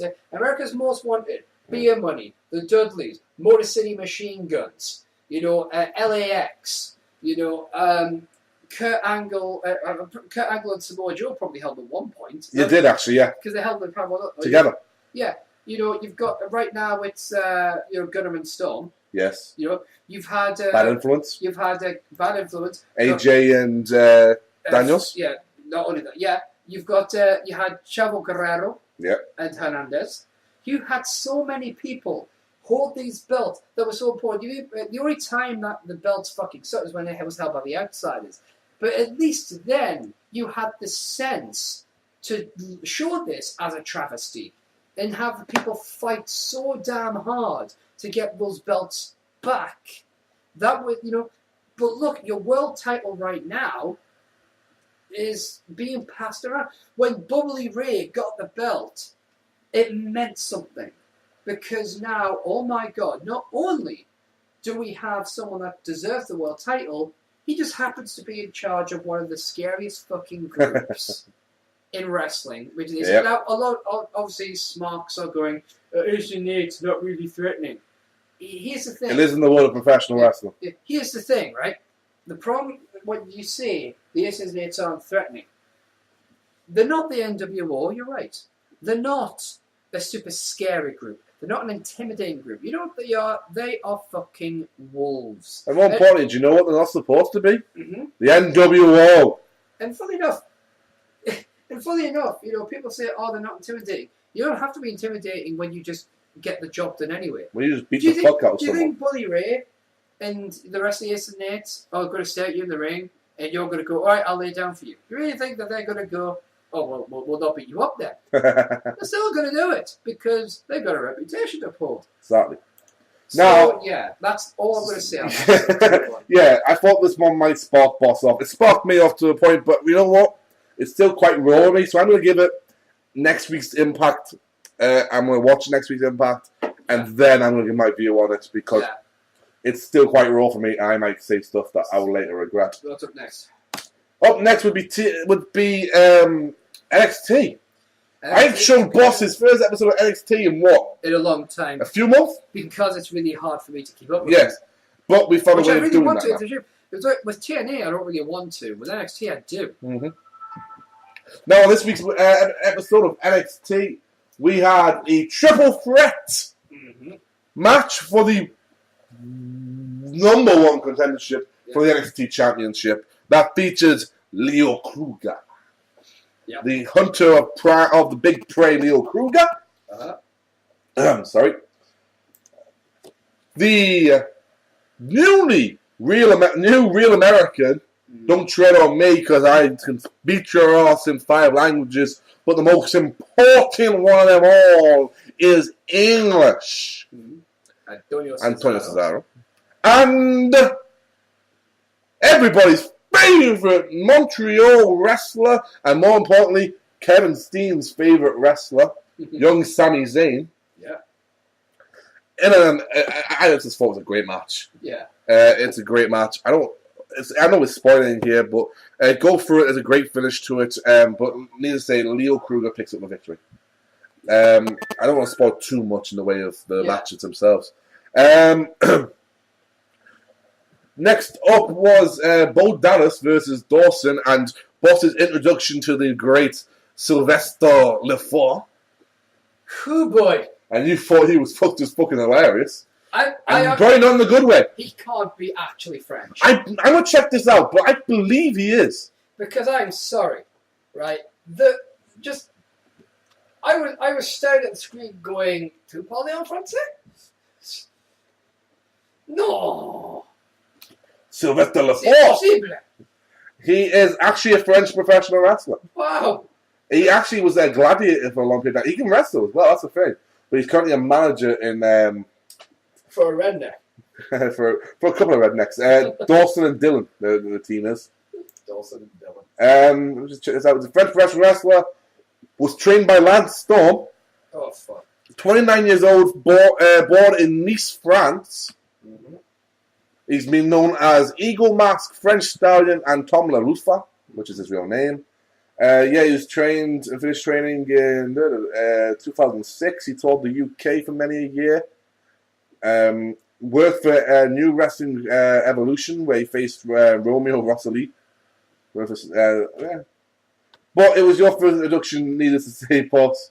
You thought he was, quite frankly, hilarious, and probably not for the right reasons. Some interesting looking at him there. There you go. Okay. It's a former gladiator gimmick. I've seen that before.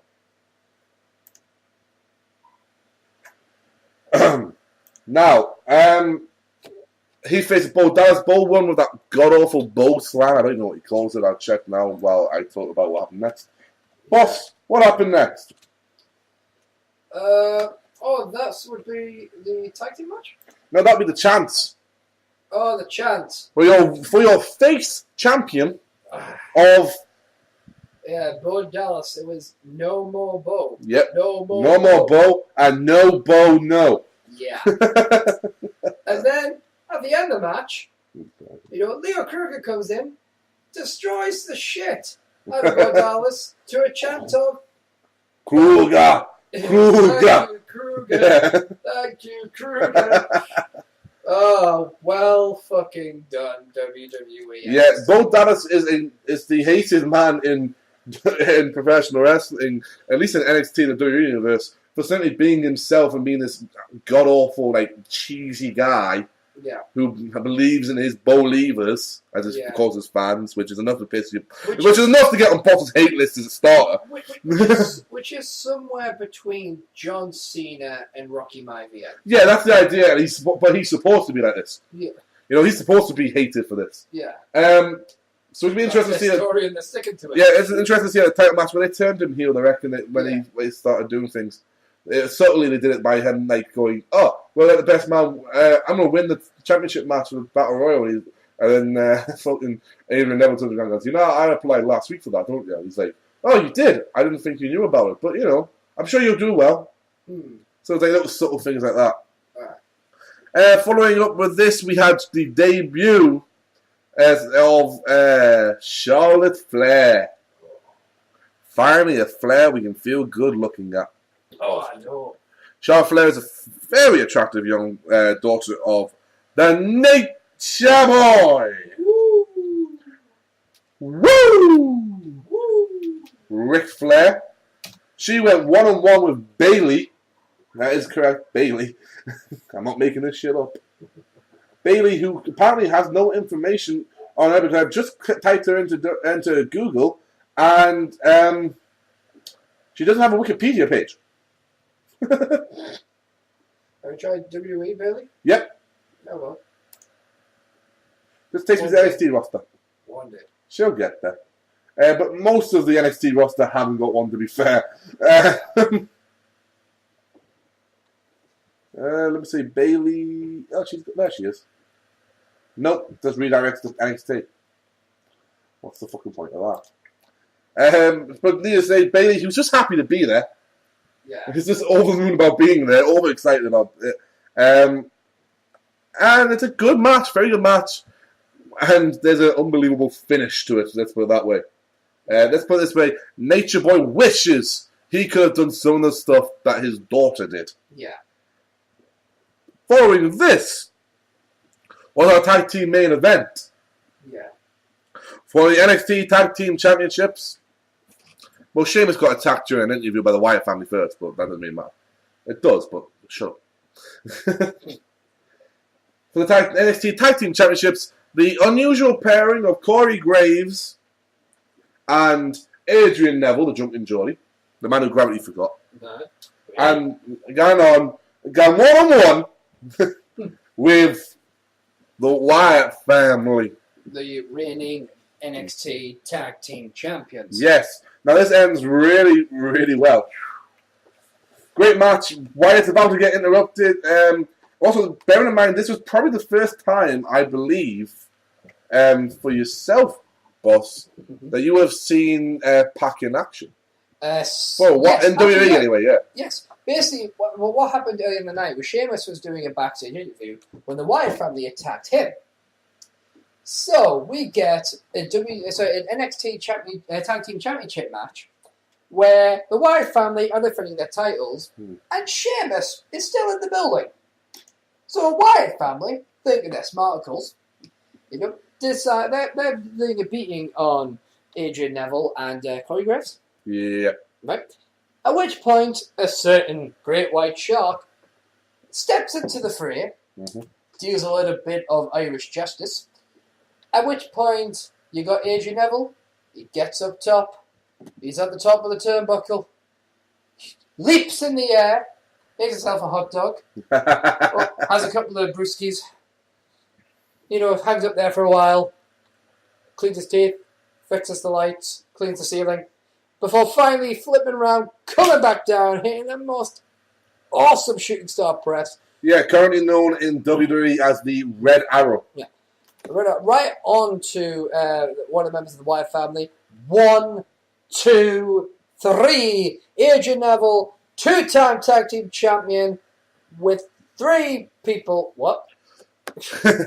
Yes, Adrian Neville was a 2-time tag team champion with 3 people due to the fact that he was the first ever NXT tag team champion with Oliver Gray. Yeah. When Oliver Gray was then injured, he allowed to choose his own partner. Bo Dallas was filled in and made an official champion. And then they lost the belt to the Wyatt family, at which point then we have the next tag team partner is Corey Graves.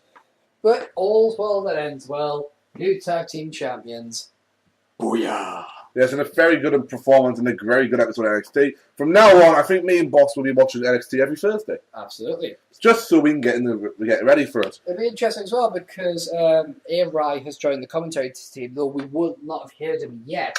He and whoever he's working with, I don't know who it is. Probably Tony Dawson. I don't think it's Tony Dawson. No? Because Jim Ross and... Yeah, I'll say Jim Ross and Michael Cole tweeted there, we're our brand new team. Yeah, they're the ones training them. And I think if Michael Cole's training you, that's when thank you, Michael Cole.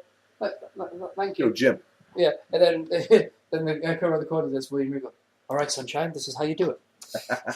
But yeah, NXT, great show. I really enjoy NXT all week long. So that's probably the end of the spoilers. Okay, so in 3, 2, 1, welcome back for you guys who were skipping the spoilers. We're now going to talk about the ROH World Championship Series. Yeah, we said Geek, you're our ROH expert, so please lead the charge on this one, sir. Yeah, like we've said, there's a lot to talk about this week. That's why we've got a little bit longer of a show. But don't worry, we'll get through this, and then we'll get through the SummerSlams.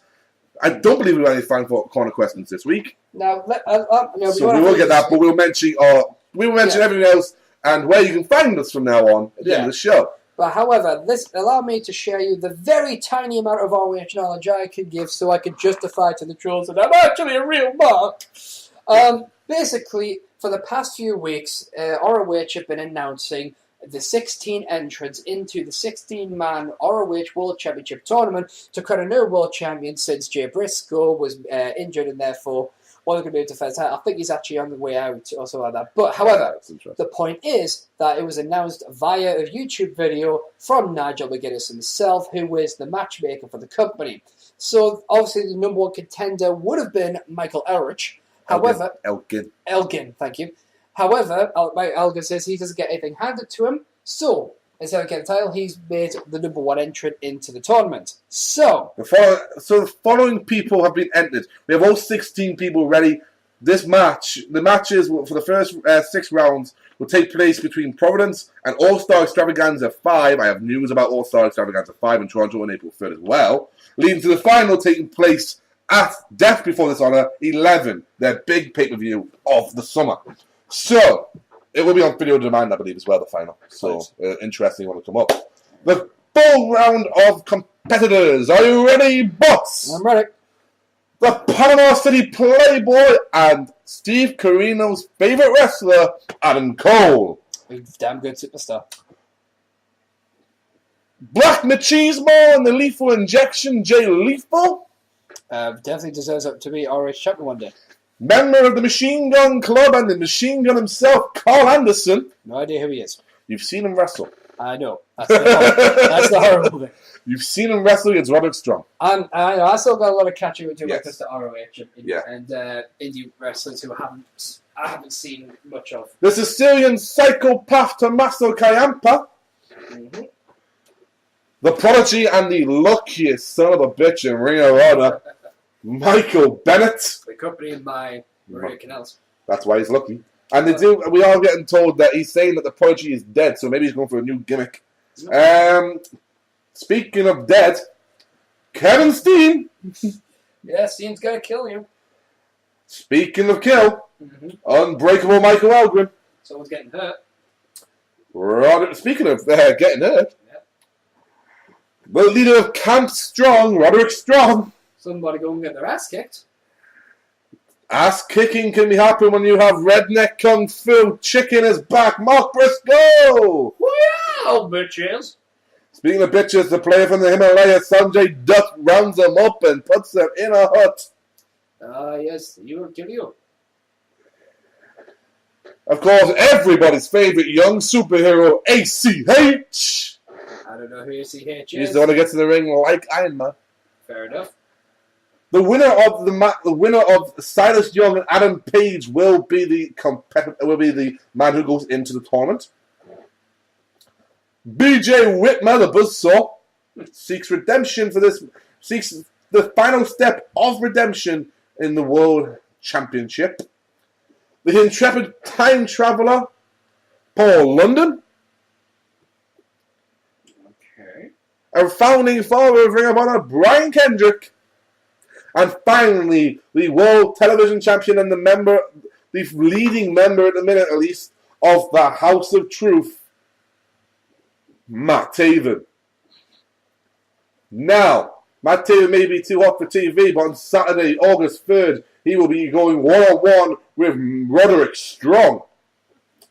Also Saturday, August 3rd, All-Star Extravaganza, Brian Kendrick will face Kevin Steen, and he will see the true face of evil. And if that wasn't enough for the former tag team champions of the Hooligans, Paul London will go one-on-one with Unbreakable Michael Elgin. As if they didn't try and kill him the last time he turned up when Davey Richards fought him. On Saturday, July 27th, Carl Anderson will face ACH. And it should be a very good match of two very conflicting styles.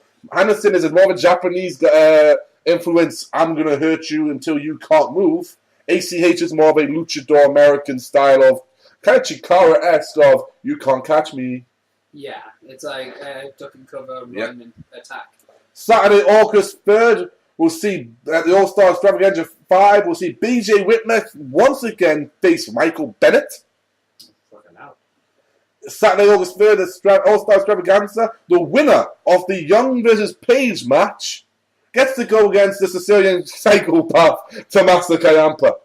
Fucking hell. Saturday, July 27th, we'll see Sanjay Dutt go one-on-one with a man he knows very well, Jay Lethal. Yeah. I seem to remember a Guru versus a Machismo match somewhere. Yeah. Didn't Sanjay take Elizabeth or something? Valerie! And Saturday, July 27th, we'll see also the last match of, well, actually, it's the first match of the tournament. No, that's not. Well, we will see the Panama Playboy, Adam Cole, versus, you ready, boss? I'm ready. Mark Briscoe. Should be an interesting match. It'll be a very interesting match. So, to get this straight, the winner of Briscoe Cole will face the winner of Lethal Dutt. The winner of Ciampa versus Young or Page will take the winner of Bennett Whitmer. The winner of Anderson ACH will take the winner of London Elgin. The winner of Taven Strong will take the winner of Kendrick Steen. Now, whoever wins Taven Strong, I'm putting for Kendrick. And if I'm Anderson or ACH, I'm putting for London. Yeah. I can see this going down to the semi-finals of Elgin versus Steen and Bennett versus Cole. And the final right there could be any of them four. But I think that was the final four. Okay, so that's Ring of Honor. Ring of Honor has also brought up a little bit about the All-Star Extravaganza 5. Now, All-Star Extravaganza 5 is the next big show, which is quite interesting for me because there's some interesting matches being brought into All-Star Extravaganza 5. If I can just find it here. Here we go. I'm sure I did load it up before, but apparently I didn't load it up properly. On August 3rd, Ring of Honor heads north to Toronto for a star-studded event. I'm reading this from ringofhonor.wrestling.com. We had to call All-Star Extravaganza 5. The current IWGP Junior Heavyweight Tag Team Champions, the Forever Hooligans, Rocky Romero and Alex Kozlov will be in action. The Young Bucks return to TNA, to Ring of Honor, as do Brian Kendrick for the first time. Paul London's back, and Ring of Honor World Title Tournament continues. Negotiations will be finalized for New Japan Pro Wrestling, and they can now also announce that on August 3rd, one of the most exciting stars of NJPW will make his ROH champion debut. At All-Star Extravaganza 5, the ROH faithful north of the border will see the debut of Kushida. Now, this is actually quite exciting for me because he's one half of the Time Splitters, alongside ROH alum Alex Shelley. Kushida made his pro wrestling debut in September 2006. I'm going to say 26 there. After training with the legendary Nobuki Takada, as well as under the wing of a little Japanese wrestler that some of you may have heard of, Yoshihiro Tajiri. Might have heard of this person. Initially breaking in as an MMA combatant in the ZST promotion, his focus turned to professional wrestling. His journey to New Japan Pro Wrestling took him from Hustle to All Japan and Osaka Pro to North America, where he competed in the US and Canada, and eventually back in Japan, where he competed first for Tajiri's Smash promotion before becoming a full-time member of New Japan Pro Wrestling in early 2011. Since that time, Kushida has captured the IWGP Junior Heavyweight Tag Team Championship alongside Shelley, a title that they defeated the Forever Hooligans to claim in November 2012 and lost back to Romero and Kozlov in May of this year. The pair also claimed the crown in the 2012 Super Junior Tag Team Tournament. Fucking Japanese man, they have to say loads of words, don't they? Yeah. After defeating Apollo 55, Prince Devitt and Ryushi Taguchi in the finals. Now, Kushida is making his ROH debut on August 3rd, and his opponent will be determined by the Page Silas Young bout that goes on in Providence. The winner will advance to the World Title Tournament and take on Tommaso Ciampa. The loser will get the opportunity to take on Kushida. Reading two different names there, I'm sorry. Either way, it is the opportunity for a lifetime for Page and Young. That is going to be freaking mental. I'm trying to see. A Night of Hoopla is now. A Night of Hoopla is now available for VOD. Mm-hmm. So hopefully the guy that we watch it off will have it soon, boss. Yeah. So I quite like the idea of watching Night of Hoopla. What? All Stars Extravaganza. That's the one I wanted to go to. Thank you very much. Look at that picture. That's some poster. It is. Match is confirmed for All-Star Extravaganza 5. The World Title Tournament is dominating so far. But as we said, scheduled to appear are Forever Hooligans, Kushida, the Young Bucks, Adrenaline Rush, which is ACH into the areas, Thomas and more. But the World Tag Team title match is pretty much the main event, as Red Dragon will defend against the American Wolves. And this is obviously a match that we've seen before, bots, and a very hard-hitting match. What's made this interesting, though, is that Red Dragon has been, and particularly Bobby Fish, has been calling out ROH alumni and former World Champion and Tag Team Champion Davey Richards, part of the American Wolves, saying that he's a scum of the earth, he's a bad person, a bad influence, and saying that he is here to protect the world of professional wrestling and our children against Davey Richards.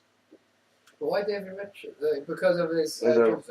No, Davey didn't do drugs or anything like that. The idea is that when he goes abroad and he went abroad and he used to work in Japan, they were tag team in Japan. And that he knows the true Davey and all this. And he's just trying to get under Davey's skin, I believe it is. It's a good thing, but it'll be interesting to see how we go. He says that Davey acts like an honourable man, but in actual fact, he's the most honourable man there ever has been. So it's quite interesting. You want to check those videos out, they are available on YouTube. Go to Ring of ROH Wrestling's channel. So that is officially, for now anyway, all we have for the world of wrestling. So, let's quickly, we are getting close to a 2 hour, and that's as long as we like to keep you folks. It's an extra long episode this week, boss. I'm going to start telling the customer, gotta fucking wrap it up. It's an extra long episode this week, so let's get to SummerSlam. Boss, give us the details. We're starting with SummerSlam 1998 with a promotional poster featuring Steve Austin and The Undertaker. The tagline was Highway to Hell. The theme song, Highway to Hell by AC/DC. Oh, fucking awesome. I'm on the highway to hell. This was on August 30th, 1998, with attendance of 21,588 in the Madison Square Garden. And this match had, I believe it had... This pay-per-view had 3 Sunday Night Heat matches, starting with Too Much, which was Scott Taylor and Brian Christopher defeating LOD 2000, Hawk and Animal in a match, followed by Gangrel defeating Dustin Runnels. I believe this party was officially the artist formerly known as Goldust, and then it left and he came back as the saved Dustin Runnels. And then followed by the Disciples of the Apocalypse, April and Skull with Paul Ellering defeating Bradshaw and Vader in a tag team. God! Therefore, we kick off your pay-per-view officially with the Real Deal. Woo! Looking at the Real Deal now!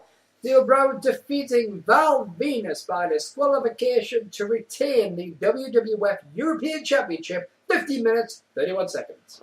Following this match, we got to see some of our favourites in action as Kurgan, Goldberg, and Great Silver, along with Luna Vachon and the Insane Clown Posse, aka the Oddities, went on against Taka Michinoku, Dick Togo, Men's Tail, aka Terry Boy, and Sho Funaki, SmackDown's #1 announcer, with Yamaguchi-san, the Kaientai, and they were defeated by the Giants, no surprise really, in a handicap match where it was 4 against 3 in 10 minutes and 8 seconds. This match was followed by X-Pac with Howard Finkel defeating Jeff Jarrett with Southern Justice, Mark Canterbury and Dennis Knight. A.K.A. the Godwins. In hair versus hair match, 11 minutes and 9 seconds. Yeah, in actual fact, Howard Finkel came out with X-Pac for one reason only. Leading up to this, Jeff Jarrett had been shaving people bald, and we all know the Fink was going bald anyway, but the Fink was shaved completely bald by Jeff Jarrett. X-Pac came down to save him, and this is what led to a hair versus hair match. Jeff Jarrett was then shaved, but rather than shave bald, he got himself a nice little crew cut. Following this match, we had Edge's pay-per-view debut as the mystery opponents for Sable when they defeated Mark Mero and Jacqueline in a mixed tag team match in 8:24. The finish of the match was, if you can imagine this, in 1998, Sable was very attractive. Yeah. Had been on Playboy. She jumped into the, you know how Mysterio goes and does a rotating bulldog? Yeah. Yeah, she did that position. So, straddled, kind of. Yeah. Reverse cowgirl, actually, that's the perfect. Vertical straddle. Reverse cowgirl straddled. Yeah. Edge and the two of them proceeded to then smash into Mark Mero, picking up the victory there in 8:24.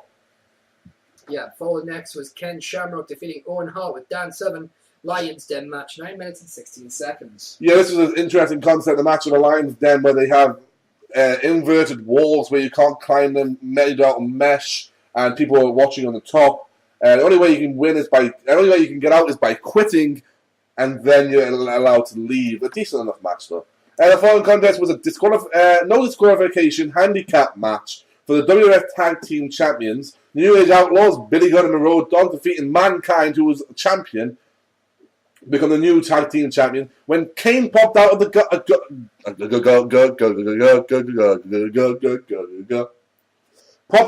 garbage or the dumpster, I believe they call it, dumpster. Yeah. Out of the dumpster and proceeded to drop a sledgehammer multiple times on Mankind who was inside the dumpster. And then throw him outside. I believe he was chokeslammed and pinned, and Kane walked out. Kane was his tag team champion and tag team partner. And arguably a money match here. Triple H, along with China, defeating the reigning Intercontinental Champion, The Rock, who was covered by Mark Henry, in a ladder match to become the new Intercontinental Champion. Still one of my favourite Intercontinental title matches. Still one of my favourite ladder matches. And still one of my favourite SummerSlam matches. Longest match of the card, 24 minutes and 32 seconds. And our main event featured Stone Cold Steve Austin and The Undertaker, where Stone Cold successfully defended his championship for the WWF Championship, defended his title, which of course was the WWF Championship. Get the fucking mouth straight. That one beer I had earlier in the day. In 2015, a very good main event that saw The Undertaker keep his promise and keep Kane away. So, what would you say? Good, bad? Very good. Yeah, very it's good. A good one for me, yeah. Mark it down as a good pay-per-view. And while you're doing that, allow me to introduce you to SummerSlam 1999, which occurred on August 22nd, 1999. Attendance 70,370 in the Target Center in Minneapolis, Minnesota, with a tagline, an out-of-body experience. 1999, what a year, eh? Absolutely. Up first, kicking the show off, it was Jeff Jarrett with Deborah defeating D'Lo Brown to become the new Intercontinental and European Champion. Yeah, Mark Henry famously turned on D'Lo Brown in this match, and the next night on Raw was awarded the WWF European Championship by Jeff Jarrett because he couldn't resist Deborah's puppies. Oh. Or her charms at the time, as they were called. Following this was a tag team turmoil match that saw Edge and Chris. Sorry, let me just get this started with. That saw Edge and Christian defeat the New Brood, Matt and Jeff of Gangrel, defeat Million and Viscera, defeat Draws and Prince Albert, who were then defeated by the Acolytes, Farouk and Bradshaw, who then lastly eliminated the Holly Cousins, Hardcore and Crash, to become the number one contenders for the WWF Tag Team Championships in 727. In my opinion, Tag Team Turmoils need to be brought back now and again because they're just a lot of fun. And if nothing else, they use the talent. And it was the longest match on the card, 70 minutes, 27 as you said. Up next, it was Al Snow versus the Big Boss Man. It was for the Hardcore Championship in a hardcore match, as you can imagine. And Big Boss Man walked in and walked out as the champion. I believe this may also have been because of Pepper. Possibly. Next up was a singles match for the Women's Championship. Ivory defeating Tori to retain the championship in 4 minutes 11 seconds. I know when everyone thinks of Ivory in the Women's Championship, they automatically think RTC, but this was a very different Ivory. Up next, it was Ken Shamrock versus Steve Blackman in a Lions Den weapons match. 9 minutes 5 seconds. Ken Shamrock taking the win. Yeah, in this one, they had the same Lions Den as the previous year, but they actually hung weapons up from the inslants so you could grab them if you could reach them and use them, obviously, as weapons. Kendall sticks, lots of martial arts were there. Basically, think Steve Blackman's bag of toys? That was there. Following up was the Love Her or Leave Her Greatest Street Fight, where the late Test defeated Jim McMahon in order to be allowed and get permission to remain dating the beautiful and honourable Stephanie McMahon in 12-14 in a very good match, and it was just fun to watch in general. Up next, it was the Unholy Alliance, The Undertaker and the Giant, The Big Show, with Paul Bearer defeating X-Pac and Kane to become the new Tag Team Champions. In 12, exactly. What's fun about this is that you actually see a lot of different sides here. And what's really fun about this is that Big Show only debuted in WWF in February of this year, 1999. by SummerSlam 1999, he was teamed up with The Undertaker as the Unholy Alliance, and were tag team champions. So August to February, that's what, 7 months? Yeah. Sorry, 5. I wasn't going to count. 5 or 6. I was thinking about the bacon we've got in the fridge. We'll get there. I know. And it's an interesting fact. And also, but this is the time when Undertaker started mentoring the Big Show. Yes. Following this was The Rock versus Billy Gunn in a Kiss My Ass match. The loser had to kiss the winner's ass. And yes, that's a real match that happened in 10-11. And therefore, your main event for this epic pay-per-view, Mankind versus Stone Cold Steve Austin, then champion, versus Triple H accompanied by China. Triple threat for the WWF Championship with Jesse the Body Ventura. Yes, Jesse the Body Ventura as your special guest referee. Mankind defeating Stone Cold Steve Austin and Triple H to become the new WWF Champion, 16 minutes and 24 seconds. Yeah, it's a very good match and a very good pay-per-view. Everyone was expecting some sort of swerve, and the swerve was Mankind won. Sometimes the best swerve is no swerve, just a good, honest victory. And finally, rounding off our list. And this is a good pay-per-view, by the way. Oh, I know what you said. I know, but I actually tell you, otherwise people go, did he mean that's a good pay-per-view or a good match, or did he get confused? What was going on? But finally, kicking off these this week's SummerSlam and the SummerSlams for the 20th century as we move into SummerSlam 2000, the first of the 21st century, unless you're one of those pricks that argue the 21st century doesn't start until 2001. Fuck you all, learn chronology. Learn chronology. This was SummerSlam 2000. There was no tagline, but there was an awesome poster featuring The Rock, Triple H, Undertaker. And this took place on August 27th, 2000. Attendance 18,124 in the Raleigh Entertainment Sports Arena in Raleigh, North Carolina. North Kakalaki! One of my favourite states for no particular reason. I've got a reason for it. Your pay-per-view starts with a 6-man tag team match, right to censor, Steven Richards and Bob Buchanan and the Goodfather, defeating Too Cool, Scotty 2 Hottie, Grandmaster Sexy, and Rikishi with Victoria and Mandy. The host. 5 minutes and 12 seconds. Nice, fun way of starting off a show. It kicks it off in perfect way, because next up, X-Pac goes 1-on-1 against the Road Dogg, and I can't remember why they did it, I just remember them doing it. And after he defeats him in 4:42. Up next is China and Eddie Guerrero Mamacita versus Val Venus and Trish Stratus in a mixed tag team match for the WWF Intercontinental Championship. China and Eddie Guerrero picking up the win. Yes, because if Val had pinned either China or Eddie, he would retain, and as for Trish. But if China pinned Val, China would become the champion again. Next up, we saw Jerry the King Lawler defeat Taz in 4 minutes and 24 seconds. Defeat Taz. Fucking Up next, fucking Steve Blackman versus Shane McMahon in a hardcore match for the Hardcore Championship. Steve Blackman kicks the living shit out of Shane to become the new Hardcore Champion. After Shane goes, whee! All the way to the ambulance. 10 minutes and 8 seconds. A huge moment. Huge moment. Very classic moment. Next up in the 2 out of 3 falls match was Benoit defeating Chris Jericho for no reason other than to prove that who's the best in 13-2, which is quite quick if you think about 2 out of 3 falls match. Nothing more fun than watching two Mother Canuckers prove which one's the harder one.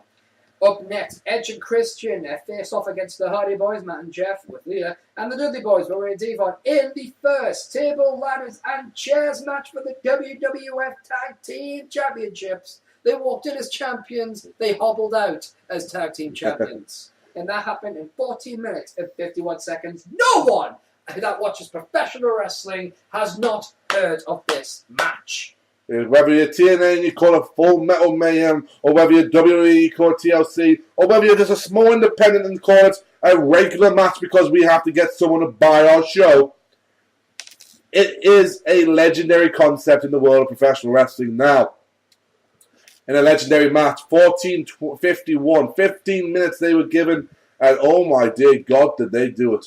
Next up, in 3 minutes and 6 seconds, was the Cat with Al Snow defeating Terry with Perry in a stink face match. Can we please move on?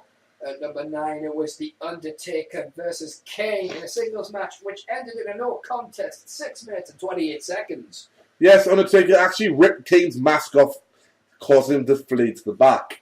Next up with the main event, and it seems to be the only match I actually liked that I've announced, I think. Apart from TLC. No, I didn't do TLC, you did. Oh, you announced. Yeah. I see. Well, no, that's a lie. There's a couple on there. The Rock defeated Kurt Angle and Triple H to remain the World Wrestling Federation Champion in a triple threat match with 2009. This has some legendary moments in it where Triple H famously goes for the pedigree, but the table already falls. Yeah. Because Kurt Angle get concussed. And it's just a good fucking. It's one of my favourite shows. It's such a sleeper hit as well. So, ultimately, your thoughts on this? Good pay-per-view. So that means next week we start with the next 12. SummerSlams 2001 all the way up to SummerSlam 2012. It's going to be a huge we kick it off with the Invasion SummerSlam. You're going to start kicking in with SummerSlams that I actually was around to actually see. Because obviously we're now approaching the time that I was into professional wrestling. So yeah, to give you very briefly and quickly, 2001 is of course the Invasion SummerSlam. 2002 is the SummerSlam that's a former co-host of ours will never forgive. Yeah.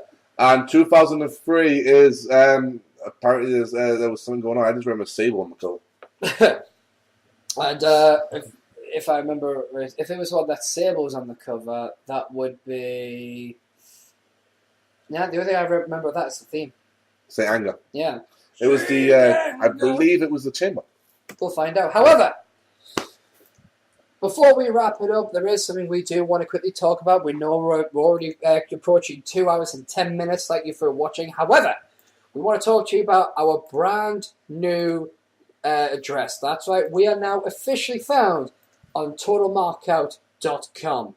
So if you want to check out our stuff, simply go to TotalMarkout.com and you can find episode archives. You can find all of our favourite posts.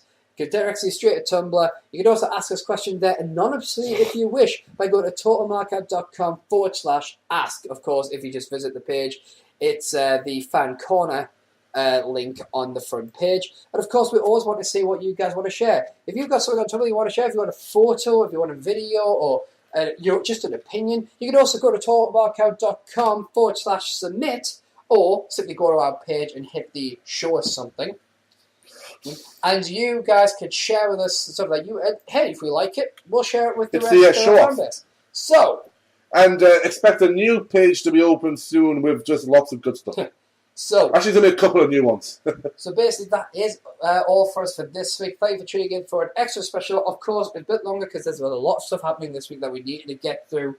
We will see you next week where we'll be talking about the build-up towards the next SummerSlam, possibly the official announcement of a few matches, including Cody Rhodes with Damien Sandow. We can only hope. We'll find out how TNA is going to be able to recover from the situation they're in. Maybe there'll be more releases, or maybe there'll be some new hires. We don't know. But until then, from the Geek King, it's goodbye. Peace. From myself, it's goodbye. And to take us out, Geek King, show us the door. It's over there, mate. It's right behind you. All right, show us the way out. It's right behind you, dude. Right. Close the show, dickhead. Fucking hell. You know, some people are just nasty. From the Geek King, from the Total Markout, from the boss. Go visit TotalMarkout.com for all your viewing pleasure. Mark out.